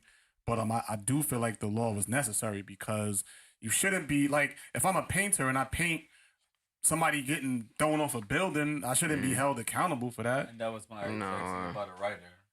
Or that, right? Like a writer, if I write a murder mystery, that doesn't mean I'm a fucking killer. See, but that's the thing. It's because that's whataboutism, and it's a little different when it comes down to piecing together shit that's actually like. So, for example, if we want to take the New York drill scene and just use that as an example, it's one thing to write a murder mystery book, and it's fiction. It's another thing to create a rap song. I also could call it fiction. Okay, yeah, you can call it fiction as long as nobody can prove it. It's fiction. right, but when you giving niggas toms and you pretty much giving niggas toms and events, You saying like, names. yeah, You like, saying, yeah, it happened last week. when you start coordinating events, that's when it becomes a little iffy. No, you feel me? I agree with that. But what I'm saying is, and forgive me if I'm wrong, but a lot of these rappers that say shit, they're not really depicting their lifestyle. They're not. True. They're not saying what they did. They're saying what somebody else did. True, but then usually what happens? They go down for accessory. You feel me? They get a little bit less time, but they still getting time. You feel me? And then now they got a target on their back because now you got caught snitching on something you ain't do. Yes, and I also think, but it could go even deeper than that because this is like reminding me of like the East Coast West Coast beef of the '90s, right? Right. Like a lot of people was looking at it like Pop versus Biggie, Suge versus Diddy, where it was like at the end of the day, and I think Method Man said this on the interview. The source was the ones that were supposed to take the bullets that were flying because they were the ones that was perpetuating a beef to make it way bigger than what it really was, which was a disagreement between two friends. Right. Right. So now, because of what the media did back then, it forced them or it added fuel to the fire that probably could have been prevented. I feel I think it was an interview that said like they was Pac and Big were actually friends. Yeah. Like they were like cool at that time. Like, And that's my like, point. Yeah, like you said, and it was like the media actually just pushed our agenda, but me and him was talking, we was cool. And then like to today, it's like I feel like social media is doing the same thing. It's adding fuel to a fire that probably wouldn't even be there because these kids are doing it for social media. And the social media algorithm is pushing that shit. I mean, that's true. Like, but I wholeheartedly understand the argument, bro. But at the end of the day, bro, arguments like that is like taking away personal accountability. I get it. You like you said, you can't expect a 16, 17-year-old, these niggas that's hot in the city, to be mindful of the things that they're saying in their music. But at the same time, bro, you can even tie it into like, nigga, where the old heads at? Like, what's up? Like, because at the end of the day, bro, we obviously know this shit is real. Like, if I'm not gonna say no names, but if a nigga get on a track yelling, we smoking on Delilah, and then News 12 The Bronx reports a Delilah that got shot in the fucking head, we can't say it's niggas taking advantage of a situation. You pretty much just told us it was y'all smoking on Delilah, nigga. Like, I'm sorry. But, And that's an actual real thing. Yeah. I'm not saying the artist who said it, but that's an actual real thing. It was a girl. She was fucking with the ops. She got shot. Niggas got on the track. Said it. Smoking on Delilah. Obviously, authorities is going to look in that direction. Nigga, y'all the ones gloating about this shit. Where are the old heads at? Where are the 30, 40, 50-year-old street niggas that you... Because at the end of the day, y'all didn't... The street niggas of that time, y'all wasn't civilians. Y'all were street niggas, right? So at that point, you have to assume the role. Everybody get old. You got to assume the role of the old head. You not that young nigga running the block no more. Is these young niggas. You got to play your part of steering these young niggas in the right direction. If they're going to do illegal shit, make sure they don't get caught up in the illegal shit. Where's the guidance in that situation? And mind you, this is still... I'm a civilian, 100% wholeheartedly. I don't do no illegal shit, nigga. I'm a civilian. I like my freedom. So it's not me advocating for people to step in as role models for niggas to do illegal shit. But at the end of the day, I understand the environments we grew up in. If you're gonna do illegal shit, where's the people around you that has done that in the past to steer you in the right direction? That's just my question. Because at the end of the day, when these niggas go on the track snitching on themselves, you can't be mad at the NYPD for doing their job. No, what I'm saying is I'm not mad at the NYPD, but my ultimate point is that the kids are making the music because this is what the reception is getting. It's getting the shares and hundreds of thousands of views and like that's what the kids want out of it. So now in that unfortunate situation, that wasn't to just shit on the situation.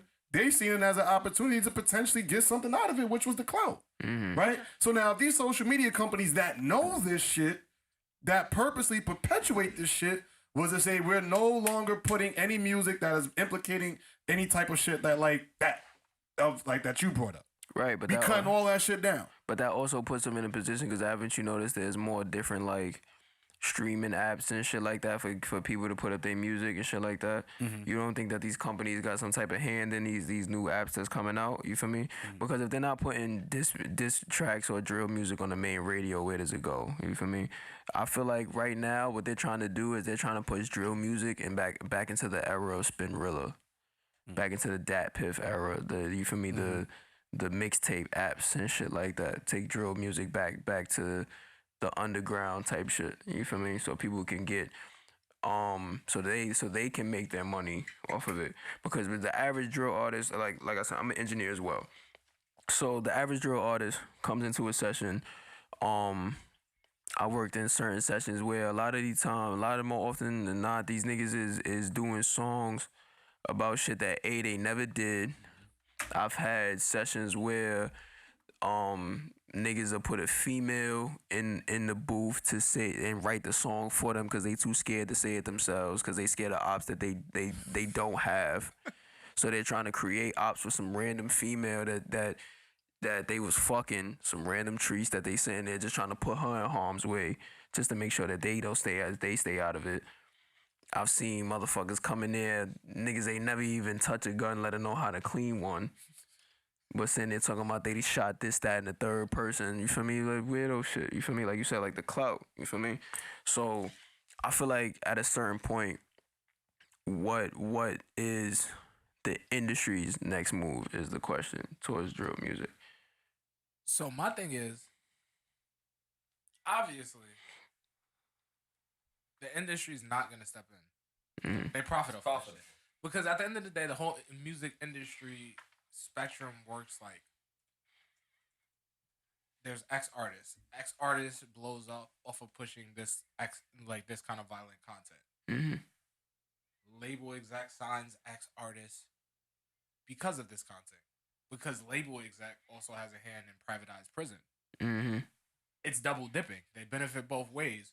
So they're not gonna step in when their artist is pushing this content, because at the end of the day, if you sign an artist, let's say you sign an artist 10 million for five records, right? 10 million for 5 records. You get 2 million a record. You make money regardless. If you got your hand in the privatized prison system, you make money signing this artist to 5 records.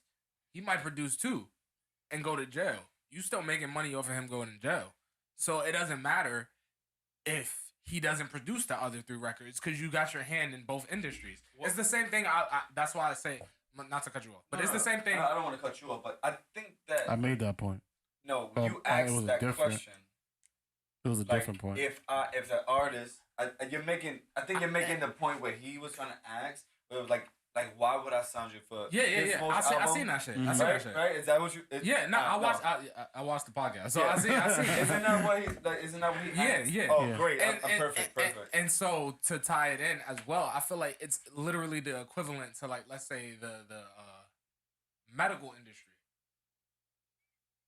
There's the conspiracy theories about vaccines causing medical issues in babies and people in general. You give these babies all of these vaccines, right? They have medical issues growing up. You give them pharmaceutical drugs. It's a constant circle. It's double dipping in a sense. Like, you always have your hand tied into something because you're creating a constant cycle of bullshit. Music industry, you're creating a constant. They sign artists that push trauma. Period. That's the mainstream artists. Artists that push trauma, artists that push violence, artists that push misogyny, artists that push drug use. That's what label execs want, because in turn, that influences the audience to do these things, and they end up in the prison system, and they make money off of that. It's double dipping, bro. So they're not gonna give a fuck about artists. But also when the artist goes to jail, technically, according to the 13th Amendment, you're legally deemed a slave of the U.S. government. So, you feel me? Due to that, they can't recoup anything that the label makes. Yeah, you feel me? So it's like all of say like you said, a five record contract, right? According to your contract, you have to be a part of the responsibility to make that bread back if they give you an advancement, right? You go to jail, only 2 tracks come out. They can still legally drop those 3 tracks without your knowledge. You feel me? Have somebody run your Instagram for you, recoup the money themselves, and when you get out, you still owe them 3 tracks. You feel me? So that's how they make their money. Exactly. It's evil, bro. So, but I think with this, right? Like, let's say they sign you for 5 albums, like you said, it's like 5 albums, right? And they give you $10 million in advance, whatever. Like right. That. But your first album makes $30 million. I already made my money off of you, didn't I? So if you go to jail and I'm still making money off of you, it's like beneficial for them. But yeah, but it's you gotta adhere to your contract. You feel me? So it's like once you get put into a situation where your contract is considered null and void, or you break your contract, so pretty much they'll put you purposely in a position. Because once you go to jail, you're automatically considered there's a clause in your contract where you're automatically considered breaking your contract. You feel me? As soon as you get locked up, you feel me, or at the very least Everything convicted. after that day. Right, you get convicted. Goes to them. Right, everything after that. You feel me? So now, once you get out, you're possibly gonna have to renegotiate your current contract or come up with a new rollout that trumps in value the amount of the contract that was already put in play. So unless you already put yourself in a position to have some kind of leverage by the time you get out, niggas don't got no studios in jail. You feel me? So it's like, So how niggas be dropping songs in jail? That's the real question. because they got content beforehand. You feel me? How Or they got, Bobby Shmurda dropped that verse for 6 9 while he was locked up? Over the phone. oh yeah, over the phone. Oh, okay. I mean, yeah, over the phone. Or he had like some of these artists, he like these didn't niggas get we none of got that money? pre-recorded shit. He ain't get none of that money. Nah. That's wild. No, he ain't getting none of that. Hell Because no. he was locked up. That went all to the label. Yeah, that went all to his label. They gotta either pay that to his label or directly to So his it's more manager. beneficial for me to sign you for enough albums if you in the streets or whatever like that, and for you to get locked up. If I know exactly, if I'm a label exec or A&R and I know you a hothead, there's more of a chance that I'm gonna gravitate towards you to sign you rather than somebody who has the good music but has a good head on their shoulders. Wow. You feel me? They don't want artists that's too smart because that's a issue for them type shit. That's wild. Niggas, that's why. That's why I be saying, a lot of niggas in the industry be saying like niggas like Kodak, like they be acting dumb, but they were actually really smart. Now Kodak is mad smart. Sometimes. I haven't seen enough of that in interviews, but again, this is just me, the casual fan on the outside looking in. I haven't seen enough of that in interviews to concur with that. Kodak does shit on purpose. Yeah, I think he's in college now. He's like, that's why I haven't been on the gram. I've been in college. I've been in college. I don't think any of that shit real. Any celebrity going to college, I don't believe it. I'm sorry. No. Shaq getting his doctorates? No. My son William Defoe got his doctorate. I don't believe any of that shit. What? No. Damn.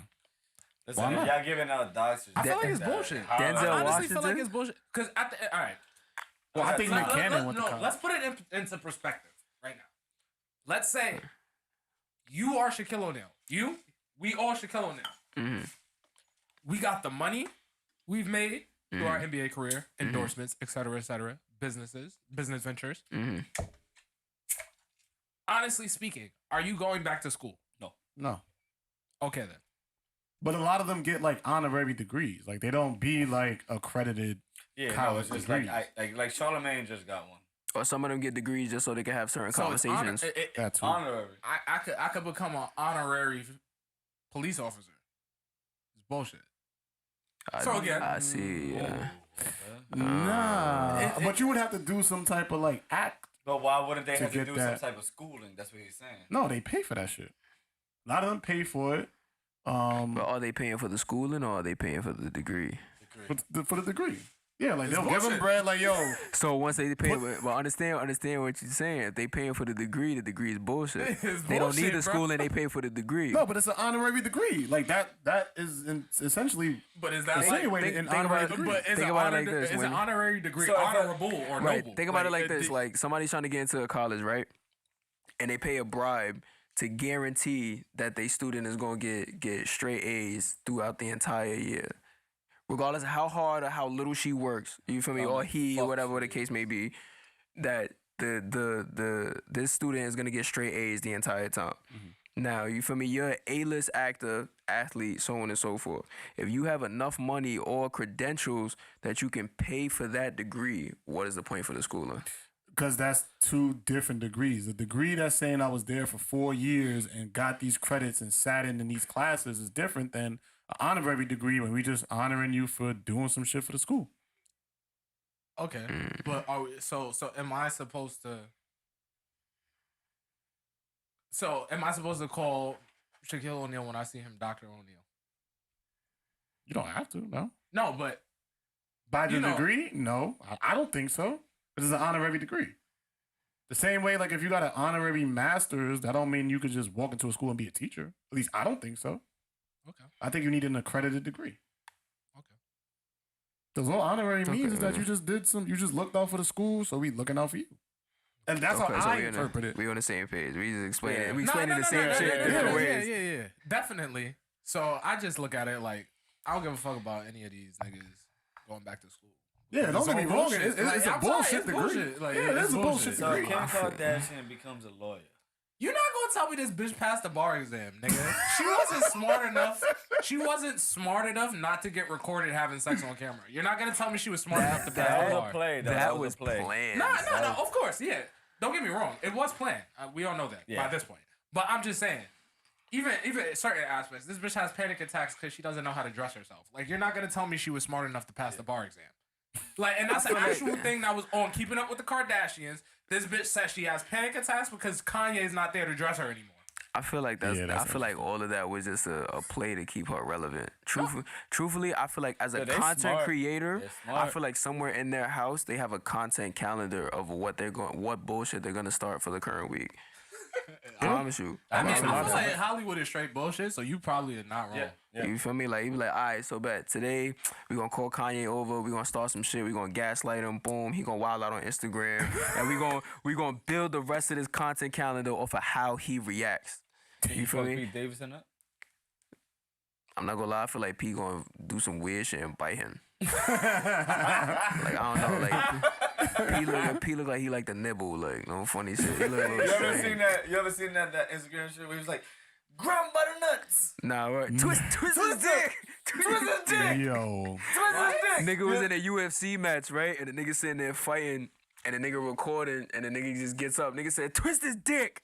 He's like, "Twist his He was dick." wildin'. He was Yeah, wildin'. you Some think redneck nigga. He was You just think like, he do twist some it. shit like that? I would hope not. See, But that shit just reminded me of that video where it was like a viral video on Facebook and nigga was getting jumped and then there was this one nigga that just like pulled his pants down and shoved his finger in the Yo, nigga's I butt. see yeah, that I shit. seen that. Yo, it's Like so some wild. wild, Yeah, like, bro. That's some wild shit. That's some P. That's Davidson that shit, same nigga. energy type shit. Like, Nah. Nigga did 1,000 fingers bro. of death, nigga. Oh my Nah, god! you gotta kill him. Nah, yeah, that Gotta go. After, gotta like go. what's that shit thought process? You're First my of all, first person I've you been jump up in after sun you do and that. you pull his pants down and shove his finger up. I mean, like, listen, you at getting least jumped? it was a last resort and not his first That option. was his first thought. First of all, Nah, Kay he was on was here. still swinging a good couple seconds before he thought about it. Like, he was like, all right, he not don't going know. down. I got to think of something. Put your finger in his butt? I mean, I don't know. Bro, That there was wouldn't a have been fly. my thought There was a process. fly in here, and Kev, the shit hit the floor. Immediately, Kev grabbed the fucking thing and tried to burn it. I'm like, hey, chill. That's his first that's- thought. Like, those are your first thoughts. Like, you can. He tried to put his finger in his butt. I mean, yeah, certain people just have extraordinary thinking. That's wild. I just gotta call it that because I don't know. Like, That's Yeah, different. how about you give us a question? do y'all feel Yes. do you feel that people take the online rap beef between these artists too seriously? Absolutely. Civilians though. 100%. Absolutely. There People should be. believe in it. Like people choose sides and actually like be ready to go to war with. Mm-hmm. Like I remember when Meek and Drake had their back and forth and like niggas from Philly was threatening niggas from Canada. Oh yeah, I know people that have generally fought like over the Meek and Drake beef. Yeah, like it couldn't be. It's never that deep to me. I feel like it doesn't have to be rap beef. I feel like everybody takes the celebrities too seriously. They involve themselves in celebrity lives too seriously to the point where you have to step back and realize like you really honestly don't know these niggas. And the perfect story I always tie into that statement is I was in the studio when Kobe died and I couldn't record music, I cried. which is wild. Mm-hmm. Like now thinking about it, it's like why could I not record music when Kobe died?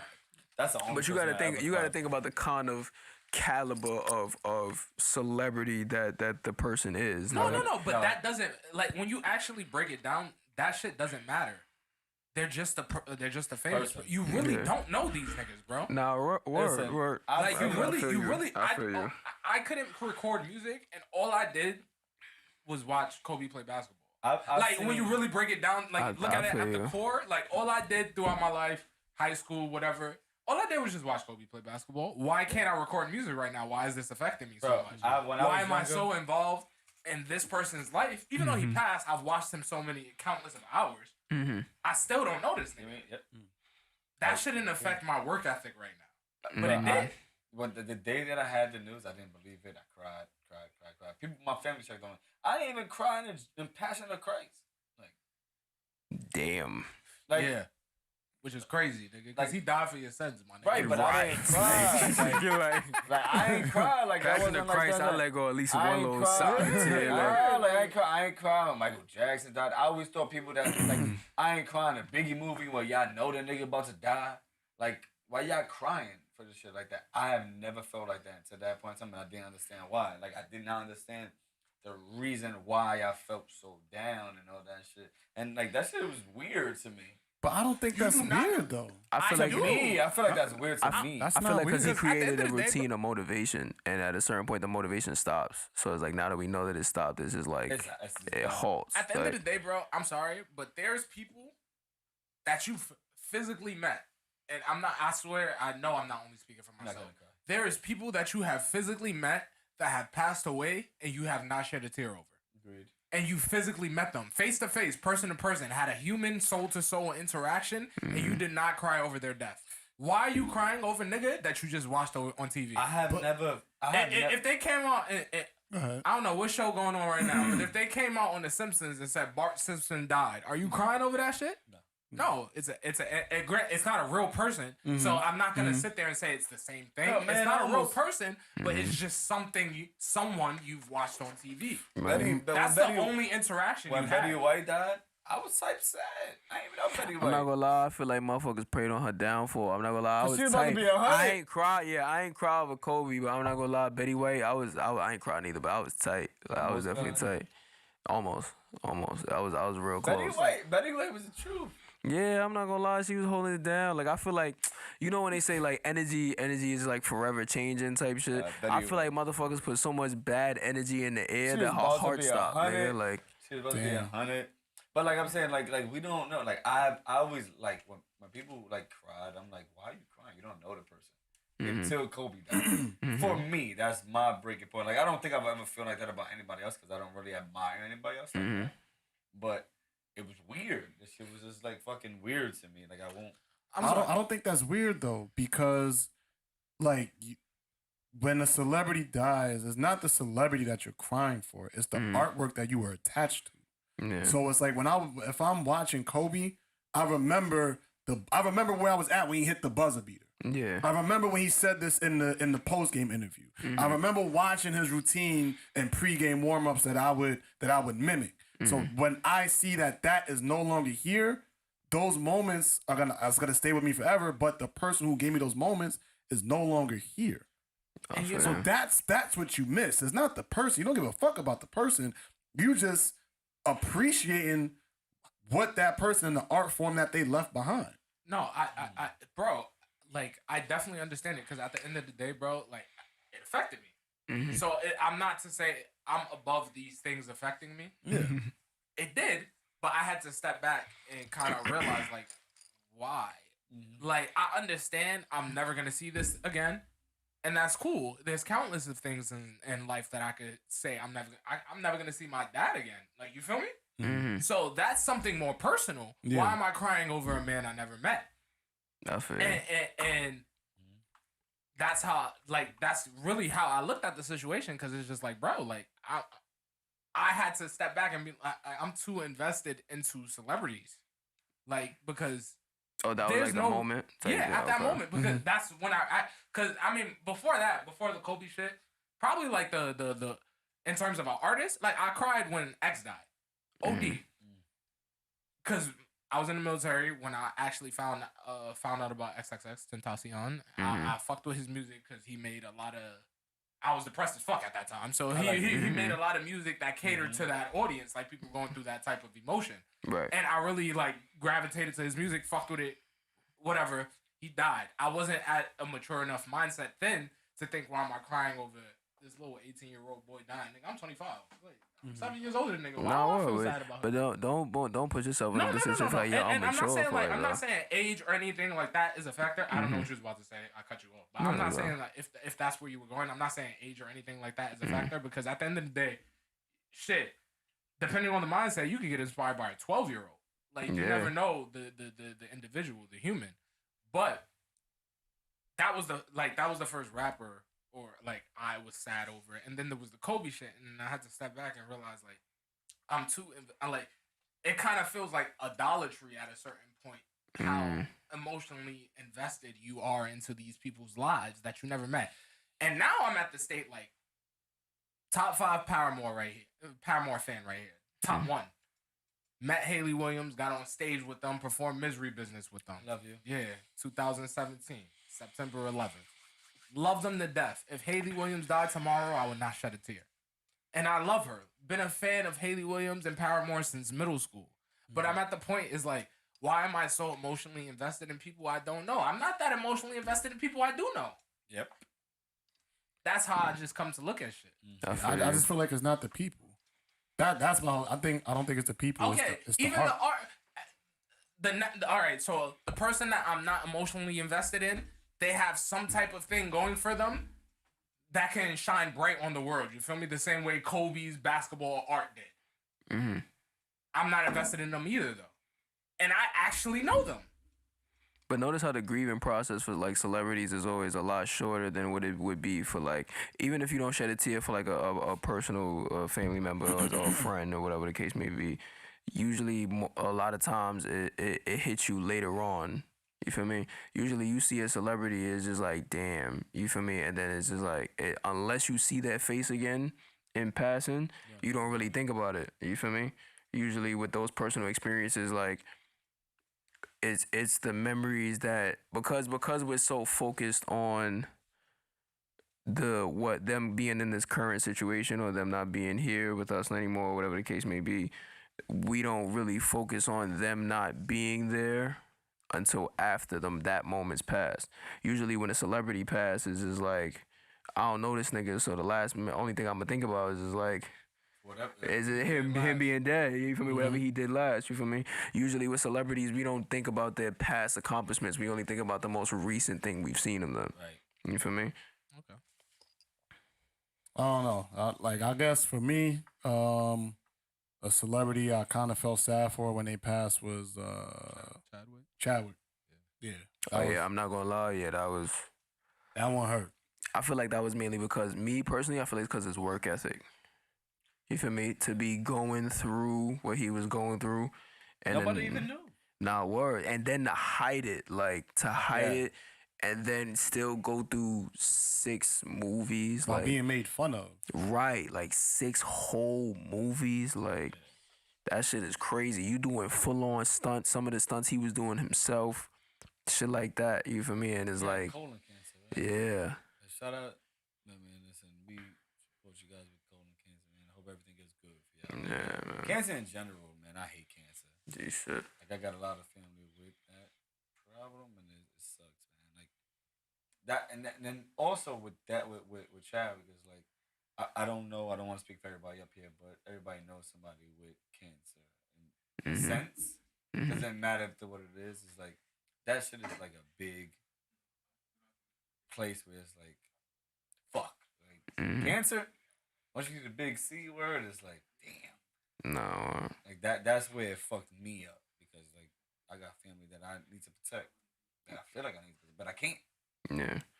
I feel like cancer is like the one thing that is just like, yeah, it's up in the air type shit. It's like you could fight through it, you feel me? But there's one of those things that you gotta, where's us as humans, we're so used to being the protectors and fighting for somebody else that is like, that forces everybody to be in a supporting role other than the person that's physically going through it. Like, you feel me? But I wish a speedy recovery to everybody going through that for real. Yeah, No and funny then, shit. you know, it is Conspiracy Mondays. Like, why doesn't anybody talk about cancer being a big business? Oh, it is. So I honestly feel like, Okay. because like I said, vaccines, pharmaceutical industry, et cetera, et cetera. I honestly feel like they have the cure for cancer. They have the cure for AIDS. They have the cure for all this shit, bro. And that's what ties in. No knock on you. Mm-hmm. You should dock this shit. But that's what ties in as well for me when it comes to like donating to these kind of nonprofit foundations and all these things like that. It's like we're freely giving our money to y'all when y'all already have the answer. Because at the end of the day, bro, we have to understand the pharmaceutical industry is a $1 billion corporation. Absolutely. You don't make no money curing people. You make money keeping them sick. That's just how shit goes. The moment you cure people, that's one less patient. Or mitigating their symptoms at the very least. That's one less patient. If you could keep them coming back, you continue making money. If I cure you of cancer, I'll never see you again until you have cancer again. If I give you enough medicine to still keep you alive but coming back, I'm going to continuously keep making money. But I think that all stems with the fact that, especially when you're brought up in the inner city, we're taught to eat terribly. Like, we're literally taught to, like, people talk about gun violence all the time, and I forgot which comedian made a joke about this. I think it might have been Chris Rock. But he said something along the lines of, like, we talk about gun violence killing black people or the prison industry. Huh? Yeah, and he was like, the most dangerous shit to the black community is fucking salt. Yeah. Salt and sugar. We not taught that shit, bro. Like, but we're not talking about that as one of the biggest issues that's killing the black and brown community. Is the fact that it's salt and sugar, but we talking about crack and cocaine. That shit is killing us worse than crack, cocaine, alcohol, gun violence. Nah, it's the way we taking care of our bodies, but why aren't we talking about that in that aspect as like a pandemic or epidemic, whatever the I mean, nah, that's a fact, but at the same time, so you're not wrong. There should be more knowledge spread on these issues within our community, but at the same time, it's like we're giving our trust to these institutions that govern us, right? Why aren't they also shedding light on these things if we're supposed to be trusting in them to govern our health? If the pharmaceutical industry is supposed to be making sure I'm healthy, why aren't you also spreading light on these issues that affect these communities? I'm sure you get that. I'm sure. But I don't think it's the pharmaceutical countries. Pharmaceutical companies that we're putting our trust in. I think it's the healthcare business that. I mean, but they tie in together. That shit goes hand in hand. Bro. Nah, of course, but some people don't know how to separate the one from the other. People with more than 2 brain cells obviously know the difference. You feel me? But there are most people out there that really feel like the doctor's just supposed to be like a one-stop shop. Where you know this is gonna fix me. I bet niggas don't think that the pharmaceutical companies are doing this in mass production. You feel me? Or like when there's like medicine shortages and shit like that, but you got warehouses filled with fucking enough meds to heal a fucking country. You feel me? Or some shit like that. Like the shit in Puerto Rico with the fucking storehouse. He said that, but he also said the shortages, and I was just laughing because of the formula. The formula shortages. That's bullshit. You don't think niggas got a warehouse stored up somewhere where it's just sitting there? You feel me? You got enough to refill the shelves for enough like I would say like 2 years, if not more, type shit. Like they it's all population control, to be honest. Wow, we just went down y'all just went down the hole. Nah, I ain't gonna lie. Like same thing with the I don't vaccines. even know bro like that, but I fuck with bro. Nah, yo, you coming back? Of course.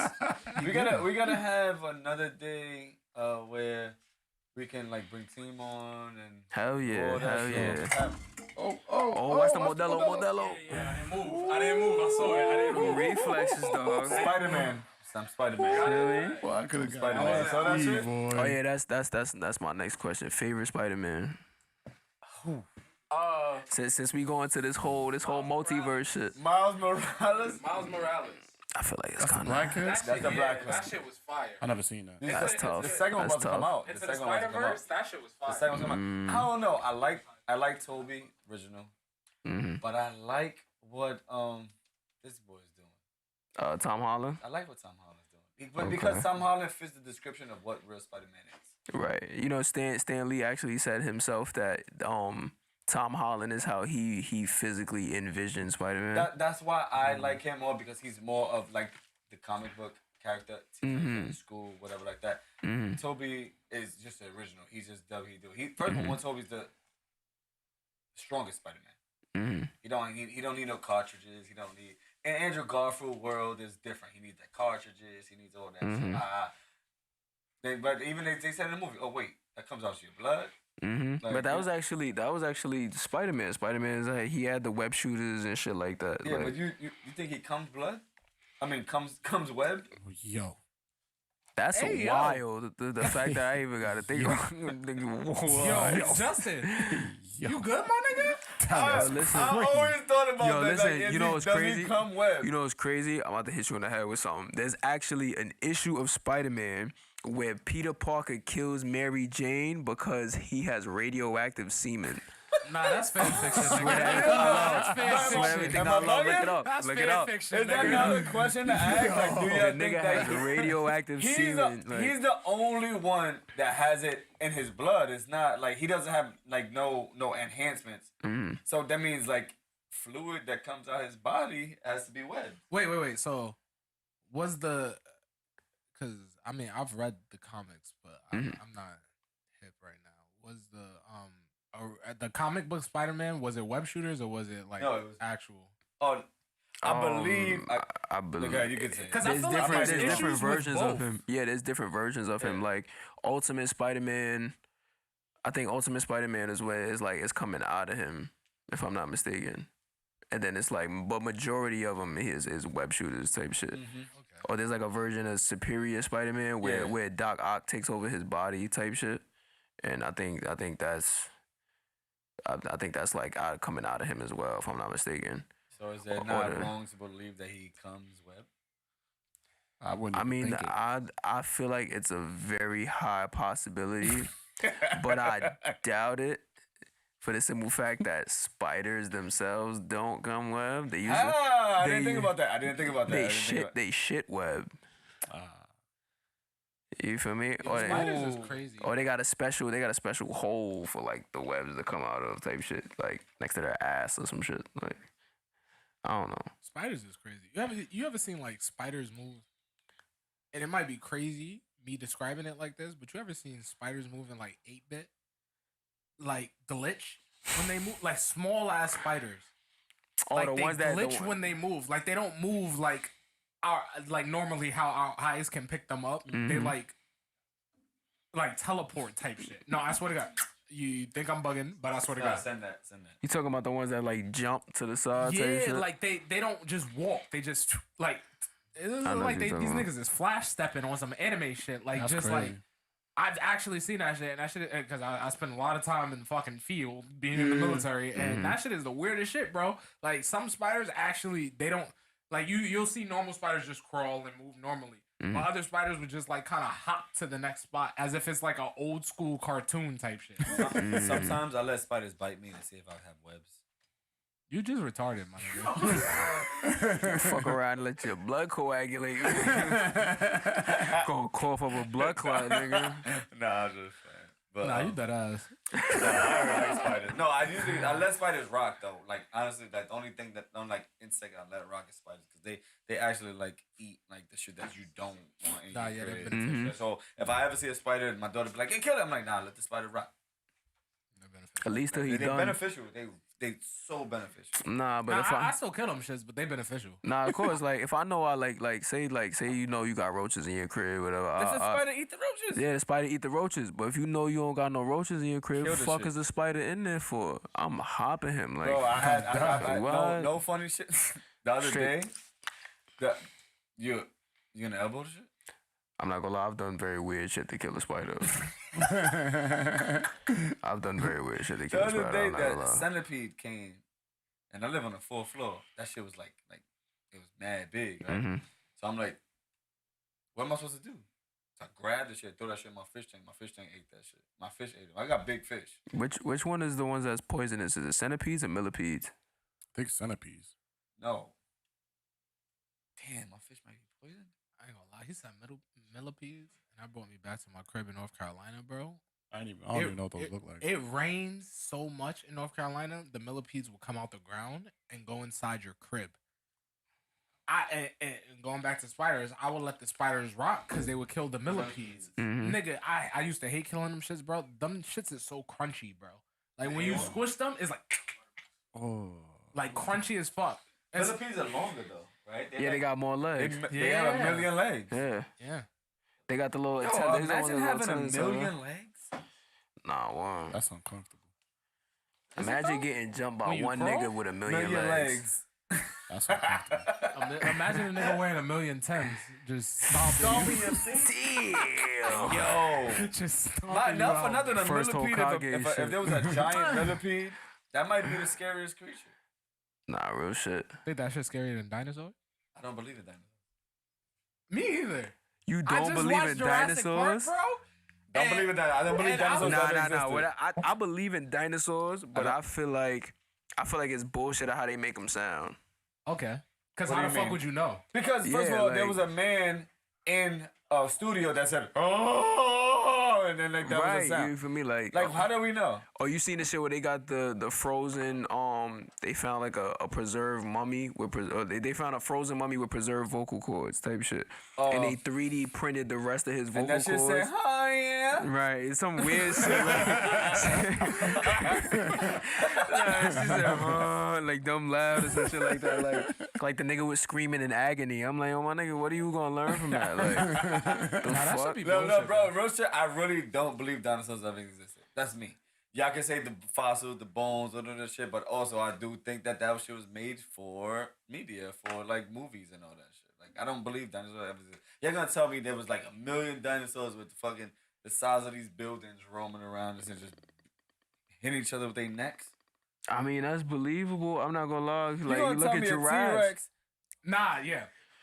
So I was watching Jurassic Park the other day. I was like, I And think you were gonna say granted- the granted- grassy part. No, nigga, Jurassic Park. And granted, it's still a movie, but this nigga in the movie was like, it's the first one. So this nigga in the movie, when the raptors, when he actually saw them in person, he was like, oh, they do hunt in pack. Oh, whatever dinosaur. He's like, oh, they do hunt in Wait, packs. when the first one? Yeah, first Oh, one. okay. Because I don't think my girl really seen It was Jurassic Jurassic Park. Park. So we First of all, Jurassic Park 1 is all-time classic.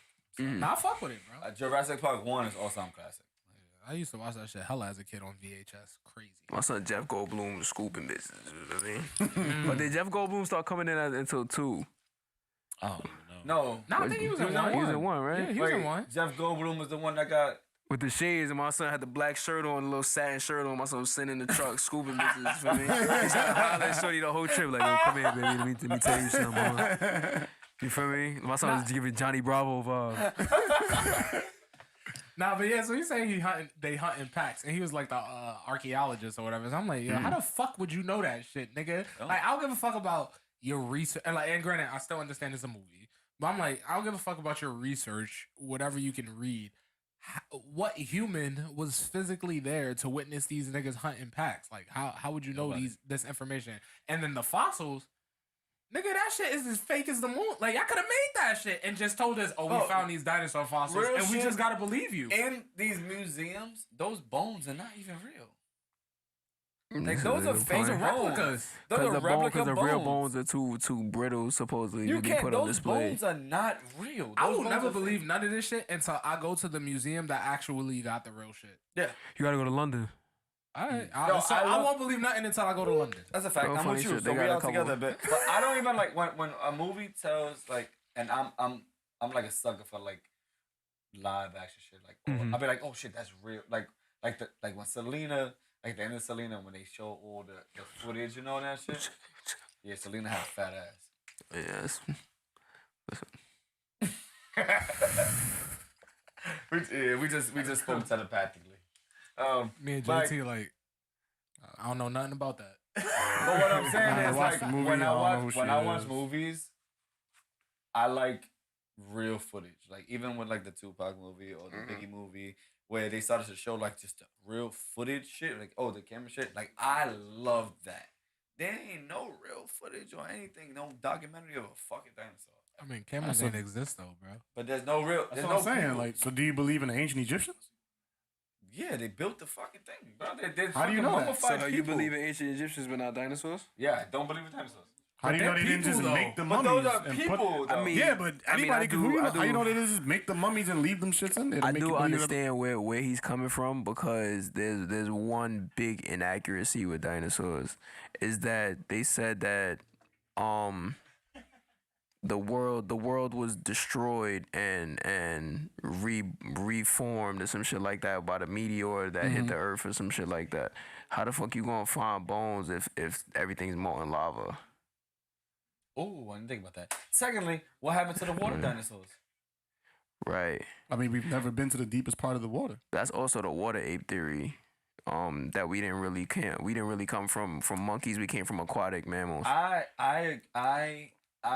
believe in a lot of things that come from the ocean because we cannot go to a certain level because the shit is so fucking deep. Like I believe in mermaids. I believe in shit like that. I don't think they're just like us. I don't think they're humanoid in a sense. I feel like they probably are similar, like whatever.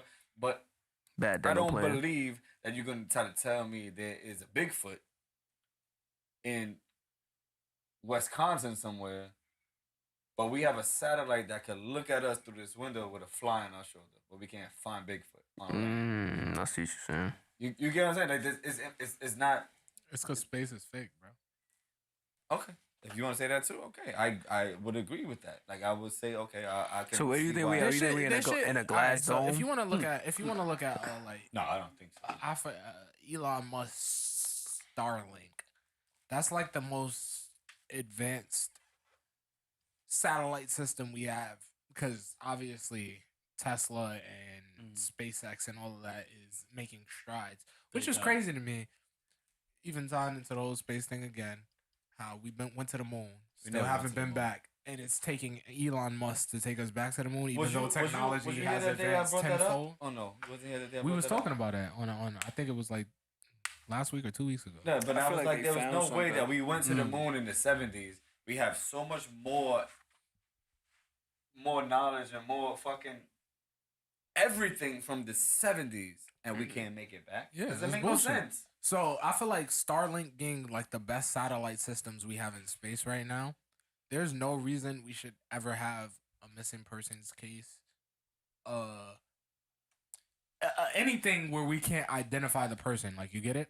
Bro, in There should be no China- reason when we have these satellites in space unless space is fake. And we actually no, and that's just surface level of just wrapping up the conversation. You get it? The shit can go more in depth. Yeah.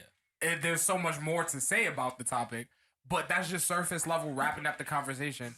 Why, if we have these sophisticated satellite systems in space that can, if a nigga did something against the government, they will find that nigga in an Easy. instant. You feel me? So there shouldn't really be much instances of crime where we cannot locate the person when we have these satellite systems in space. If we could geographically map our areas, our communities, et cetera, we get on a highway and the GPS can realize that they're building a fucking oncoming like shit onto the highway on the side. Like the GPS updates 24/7. Why can't we find a person? Like, But you you know, know why is there that- so many missing person cases if we have these satellites in space that can literally like visually identify your face? The thing about China though, China like they don't, correct me if I'm wrong because I think you know a little bit more about this, but they have that like that they facial recognition everywhere. Oh, 100%. Because a lot of these niggas are digitally ID'd and like Everywhere. they're fucking Right. on some market of But beast that type shit. also brings me back to we also talk all the time a Black Mirror episode where it was a social score everywhere they went, their face was scanned or whatever they was doing and shit like that. And how That's popular not a they good are, thing. determine how rich they was. Type Yeah, shit. and then it put you here or there or whatever like that. Like it's. I'd have been in the poverty line. I'm not even gonna lie. I don't fuck with people that much. Yeah, I ain't social gonna credit cap, score bro. is I would not- have been canceled if we had a social score, nigga. They Y'all know trying the to bring I that be shit saying, here. nigga. But They trying ima- to bring that shit here. That is not good. But imagine that cancel culture means you lose everything. Like imagine you a billionaire, whatever. You live in a lavish life, whatever. You get canceled and your bank account go to zero. You see how Elon Musk RIP. just came out as Republican? Yeah. And then like a week later, he gets hit with a female Tesla employee has like a sexual assault allegation against them, and he's going. I didn't see that. And That's mind you, when crazy. he said he was a Republican, he was like, "Watch the fucking They tax said, ramp bullshit. up he on said me." if I die at a serious thing, like just know or something. Like what did he say? Well, he was just like, "Watch the attacks like Yeah. ramp up on me in the coming weeks after this," and that was the first thing. And so, like you were saying, like imagine you get canceled and your bank account goes to zero. Like it's crazy. Like that's why, like every time we talk about this cyberpunk ass atmosphere, like venturing off into the future, and I talk and we talk about all this digital shit. That's why I'm so hesitant on it, because it's like it's crazy. Like imagine you just get canceled and niggas freeze your bank account because your bank account is digital. Like you can't participate in society. Like the shit is wild.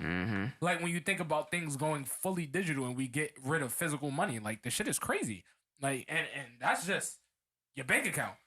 You can because shit is digital. Niggas could easily look you up and be like, all right, what this nigga did when it comes to you, let's say interviewing for a job. What this nigga did? Oh, they canceled this nigga on Instagram because get this nigga the fuck out of it. Next. Like it shit is crazy when it comes to the digital funny atmosphere. Shit, that is a lot. That's a lot, but what's going on in general? Like even when like concert creators, like you can't even like do anything these days. Like it's tough. Like I pride us on us speaking the truth. Like and there's been an episode or two that got us kicked off. Like, Niggas pulled down the episode. but we was of being YouTube. just being honest. You know what I'm saying? But like we can't be honest these days, and it sucks. And it is what it is. That we have to take it from what it is. Yeah. But we're not going far from what we gotta say. Like there's not like sometimes he's extreme. OD. OD. There's certain things where I'll be like, hey. Yeah. So But- Spider-Man nutting webs is not extreme. Not at all. No, that's not at all. That's regular. That's regular. I be going Bet, extreme. bracing Right, myself. that's right here. I be going in on Jews and shit. You know that's a no-no. Exactly. But like even though like a lot of times that he says the shit that he says, it doesn't put us up. But there's certain words where they are, we say these certain things, they start to come and take us off. They check you. Yeah, they check. And it sucks. It sucks. But as artists, matter of fact, that's a good question. As artists, do y'all feel like if y'all say something in your music that it's gonna like trigger something like that and like take you off? iTunes? Oh yeah, for sure. I don't. I mean, Oh. Well, I asked okay. them. I don't Okay. know. Well, me personally, I made a whole song called Pizzagate, and Pizzagate is a conspiracy theory, nigga. Like, I really don't give a fuck. Like he said, cancel culture doesn't exist unless you let it. Why you think niggas like Trump can't be canceled, bro? They don't let themselves be canceled. Like cancel culture is it's a fake atmosphere that lives in a fake social media environment. Like the shit's not real. The only niggas who cancel shit is pussies. Like I'm sorry, but at the end of the day, if I saw you in person, you probably I'm scrawny, but I don't give a fuck. These hands work. Like What they gonna you do? Put probably their a phone up? scrawny Like, nigga you're with blue canceled. hair. I told you you're canceled. You probably a scrawny nigga with blue hair, bro. Like yeah, like Nah, cancel for culture sure. is fake, bro. Even if I don't think cancel culture is fake, I just think it's a small group that's really loud. Okay. Hungry. They too hungry. I hope the mic caught that shit. But I just feel like it's a small group of people. And it's not everybody. I just that they're just really fucking loud because they just I mean, but that's anything. That's like Yeah, I agree. LGBTQ. Small group really loud. Yeah. Small group really loud. The radicals are always loud because Small it's group radical. really loud. The By zealots. definition, radical. Like Yeah. they're radical. I for a don't feel reason. like that a lot of Sure. people are like I hate cancel culture. I know a lot of people that hate cancel culture. I hear a lot of people that don't go with that. But just that small group that is really, really fucking loud and they have these people here and there make it more than what it really is. Yeah. No, I just think cancel culture just runs social media. That's it. Nah, that's a fact. That's all it really comes down to. I feel like as long as it's considered a trend, the moment that the masses decided to not be a trend, it won't be. Yeah, that's literally all it is. The algorithm. The algorithm's bullshit. This is a fucking like yo. I don't know if you ever like been somewhere where you talking or whatever like that. We had a conversation about you, and then you come in and talk about shit like that. But it was cool to transition, and I appreciate you for just like talking to us, like being candid, man. No, yeah, of course. Like it's man. like we just like vibing, like the rest of the after the interview, we was just like No, fuck vibing. it, man. And For me, that's what I'm saying. I Like, appreciate that shit. Yeah, it's good to talk about refreshing topics like that. You feel me? Because like even still at the end of the day, we all human. You feel me? We all have different opinions on shit. You feel me? We're not just the creators and shit like that. We're day to day people. You're artist. You're just not just Right. you do your thing. Like people like you have your views too, man. And thank you for just like being candid with us. Like No, of course, appreciate y'all. Shout out to the ancient Egyptians. gonna give them their love, man. Shout out to the ancient Egyptians, man. Shout out I to the believe in them. Pentagon for dropping that UFO footage. Oh yeah. That shit is cap. You think so? Space is cap, nigga. So what's outside of the Earth? We live in a dome. See, Nah, I had a feeling I said that. I said, I'm 100% trolling right now. Yeah. I'm 100%. Nah, I ain't gonna cap, bro. Like, I always troll. Like, I 100%. I always troll to the audience. I literally always troll. But I'm just of the mindset like, besides God, I literally don't believe in anything because I don't know what anything is unless I can physically like witness it. Like, you feel me? So I will always believe space is fake until I go to space, personally.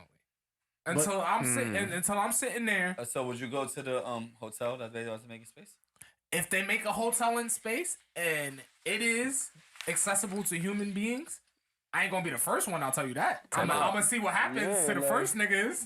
Type of Pluto shit. Nah, Elon Musk though. Elon Musk is trying to make commercial travel to Mars. Like, No, they have crazy. it. They have it. Jeff Bezos has it. My sister, she works at this like science research company downtown, and they had like a gala where it was like all these like billionaires and millionaires and shit like that. So her and my mom went, and they were literally raffling off seats to go to space. And people were paying like, it was almost like what's those shits like when the 35. auction.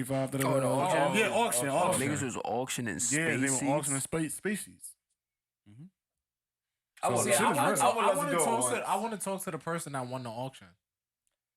Unless they sign some like NDA type shit. Like, yo, listen. I mean, that's usually probably what it gotta be. No funny shit. Yeah, like, what if you can't say space is fake, even though that shit was fake. Like, you gotta say you went there. Nah, what if we went to the first podcast in space?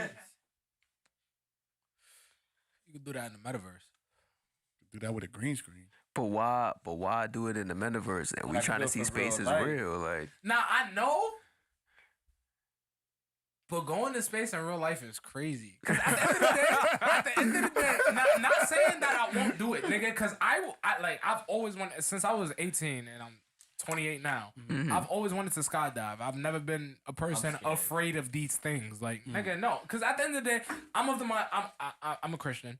I'm of the mindset, I believe in God, I believe in Jesus. If I believe in these entities, there's no reason for me to be scared of anything. I agree. Because at the end of the day, if I believe in God, this shit is physical. All of this shit is physical. I still have a soul. Once this shit ends, let's go skydiving. We out, nigga. I don't for my birthday. Yeah, I'm gonna set it up. July. For your 50th birthday? Oh shit! All right, guys, we love y'all. We about to get out of here. Thank you for the men for being here. Thank you for bringing it in. Thank you for my partners. Thank you for the people that was watching today, man. Yeah. Probably. Nah, I'm with it though. Nah, but that's my thing. So I'll set it up. My birthday, we out.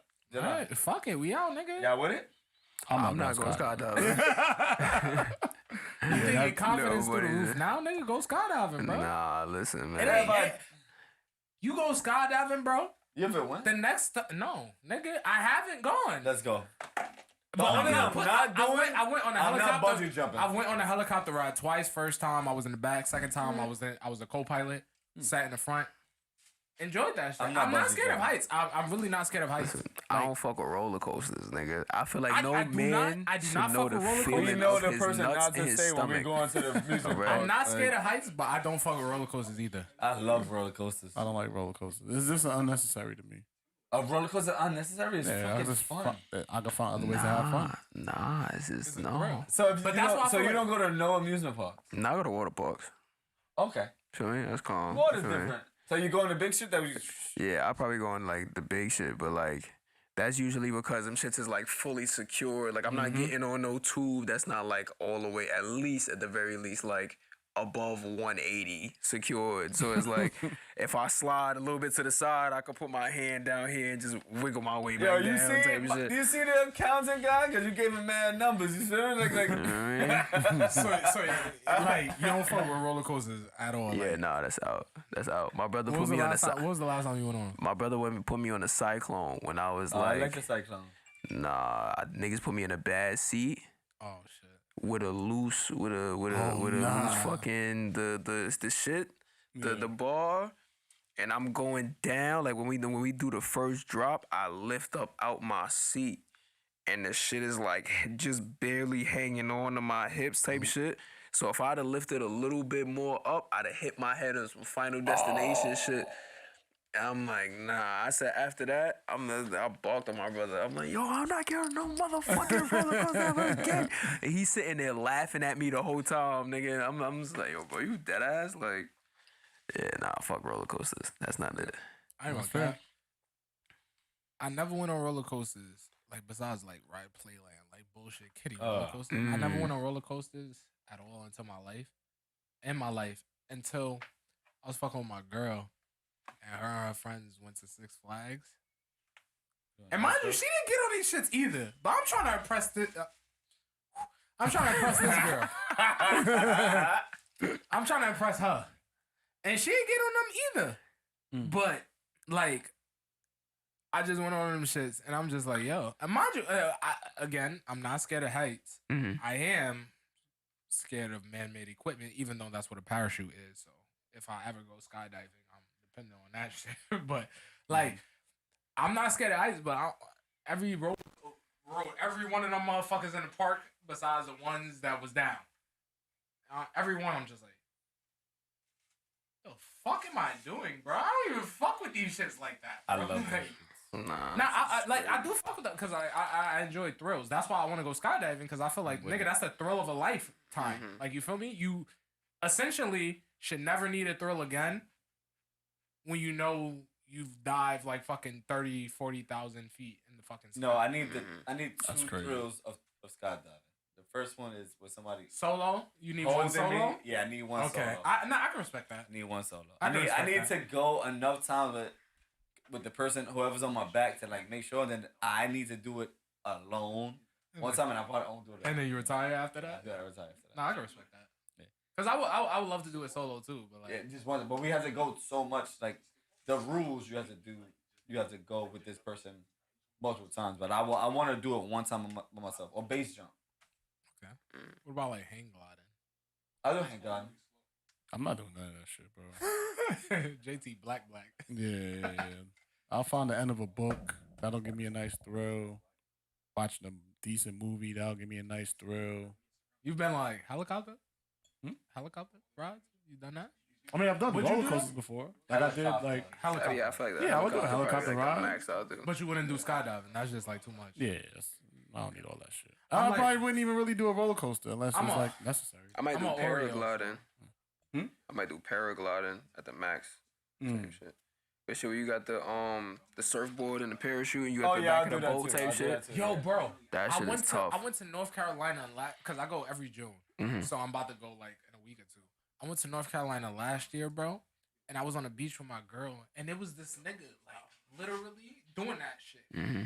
And I swear to you, this nigga was like 50 feet in the fucking air, bro, like up there. And me and my girl, ain't on the sand on that shit, watching him.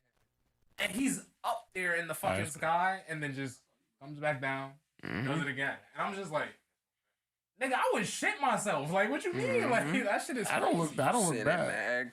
mad close to the water. You feel me? Anything go wrong with the parachute is just Nah, nigga, you hit that water the wrong way, you gonna die. Nah, word. And then usually they don't give you no shit up there to break your fall or no like in case like that. It's They just death. Nah, word. And then one thin ass wire, one thin ass bungee cord that stretches like fucking 1,000 feet.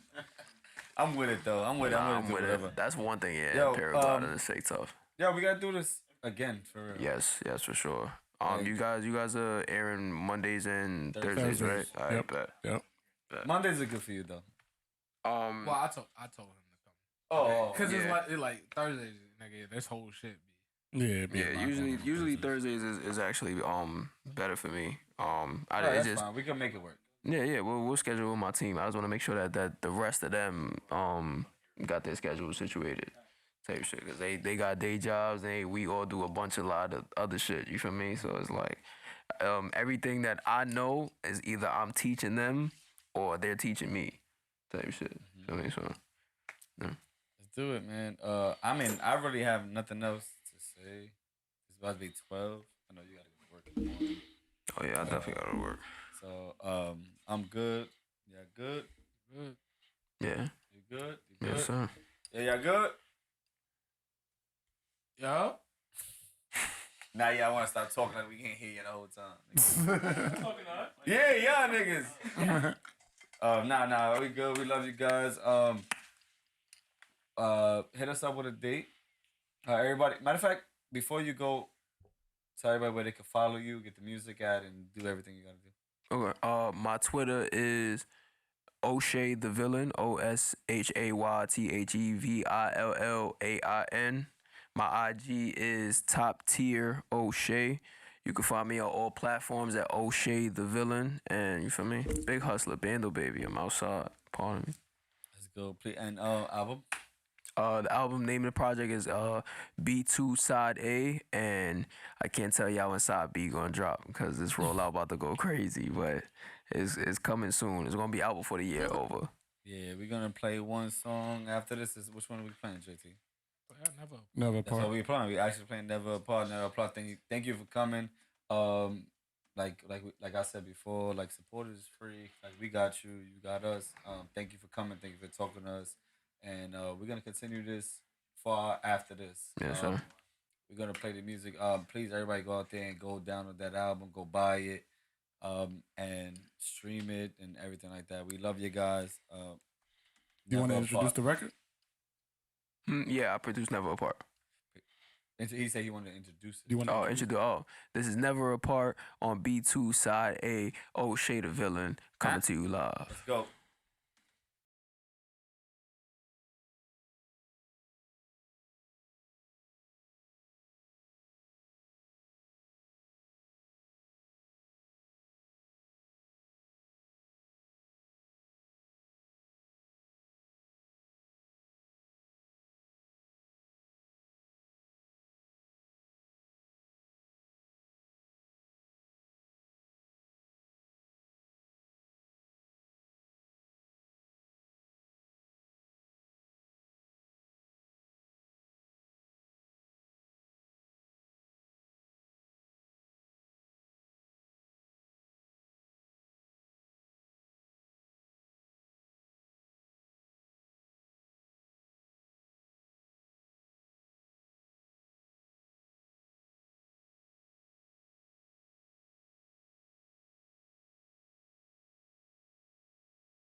Never apart. Never apart. My fault. I apologize. You got one more or no? You done? Want to play one more? Or you got? Yeah, we can play. Yeah, we can play if I did. I did too much. We're gonna play one more. I did too much.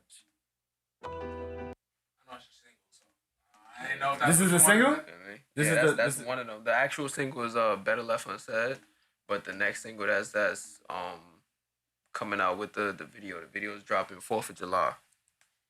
Which one is that? That's If I Did Too Much. If I did too much. There we go. Listen. Yeah. If I did too much, please everybody go out and go grab the album or it's a mix. It's an EP. EP, yeah. Go get the EP. It's on iTunes. Go stream it, whatever like that. B2. We love you guys. We out of here. Anything y'all gotta say? I'm Gucci. Bando Stay- baby, big hustler. You know the vibes. Huh? JT, you good? Yeah, I'm good. All right, My we fault, love I y'all. cut We you out of off, here. Bye.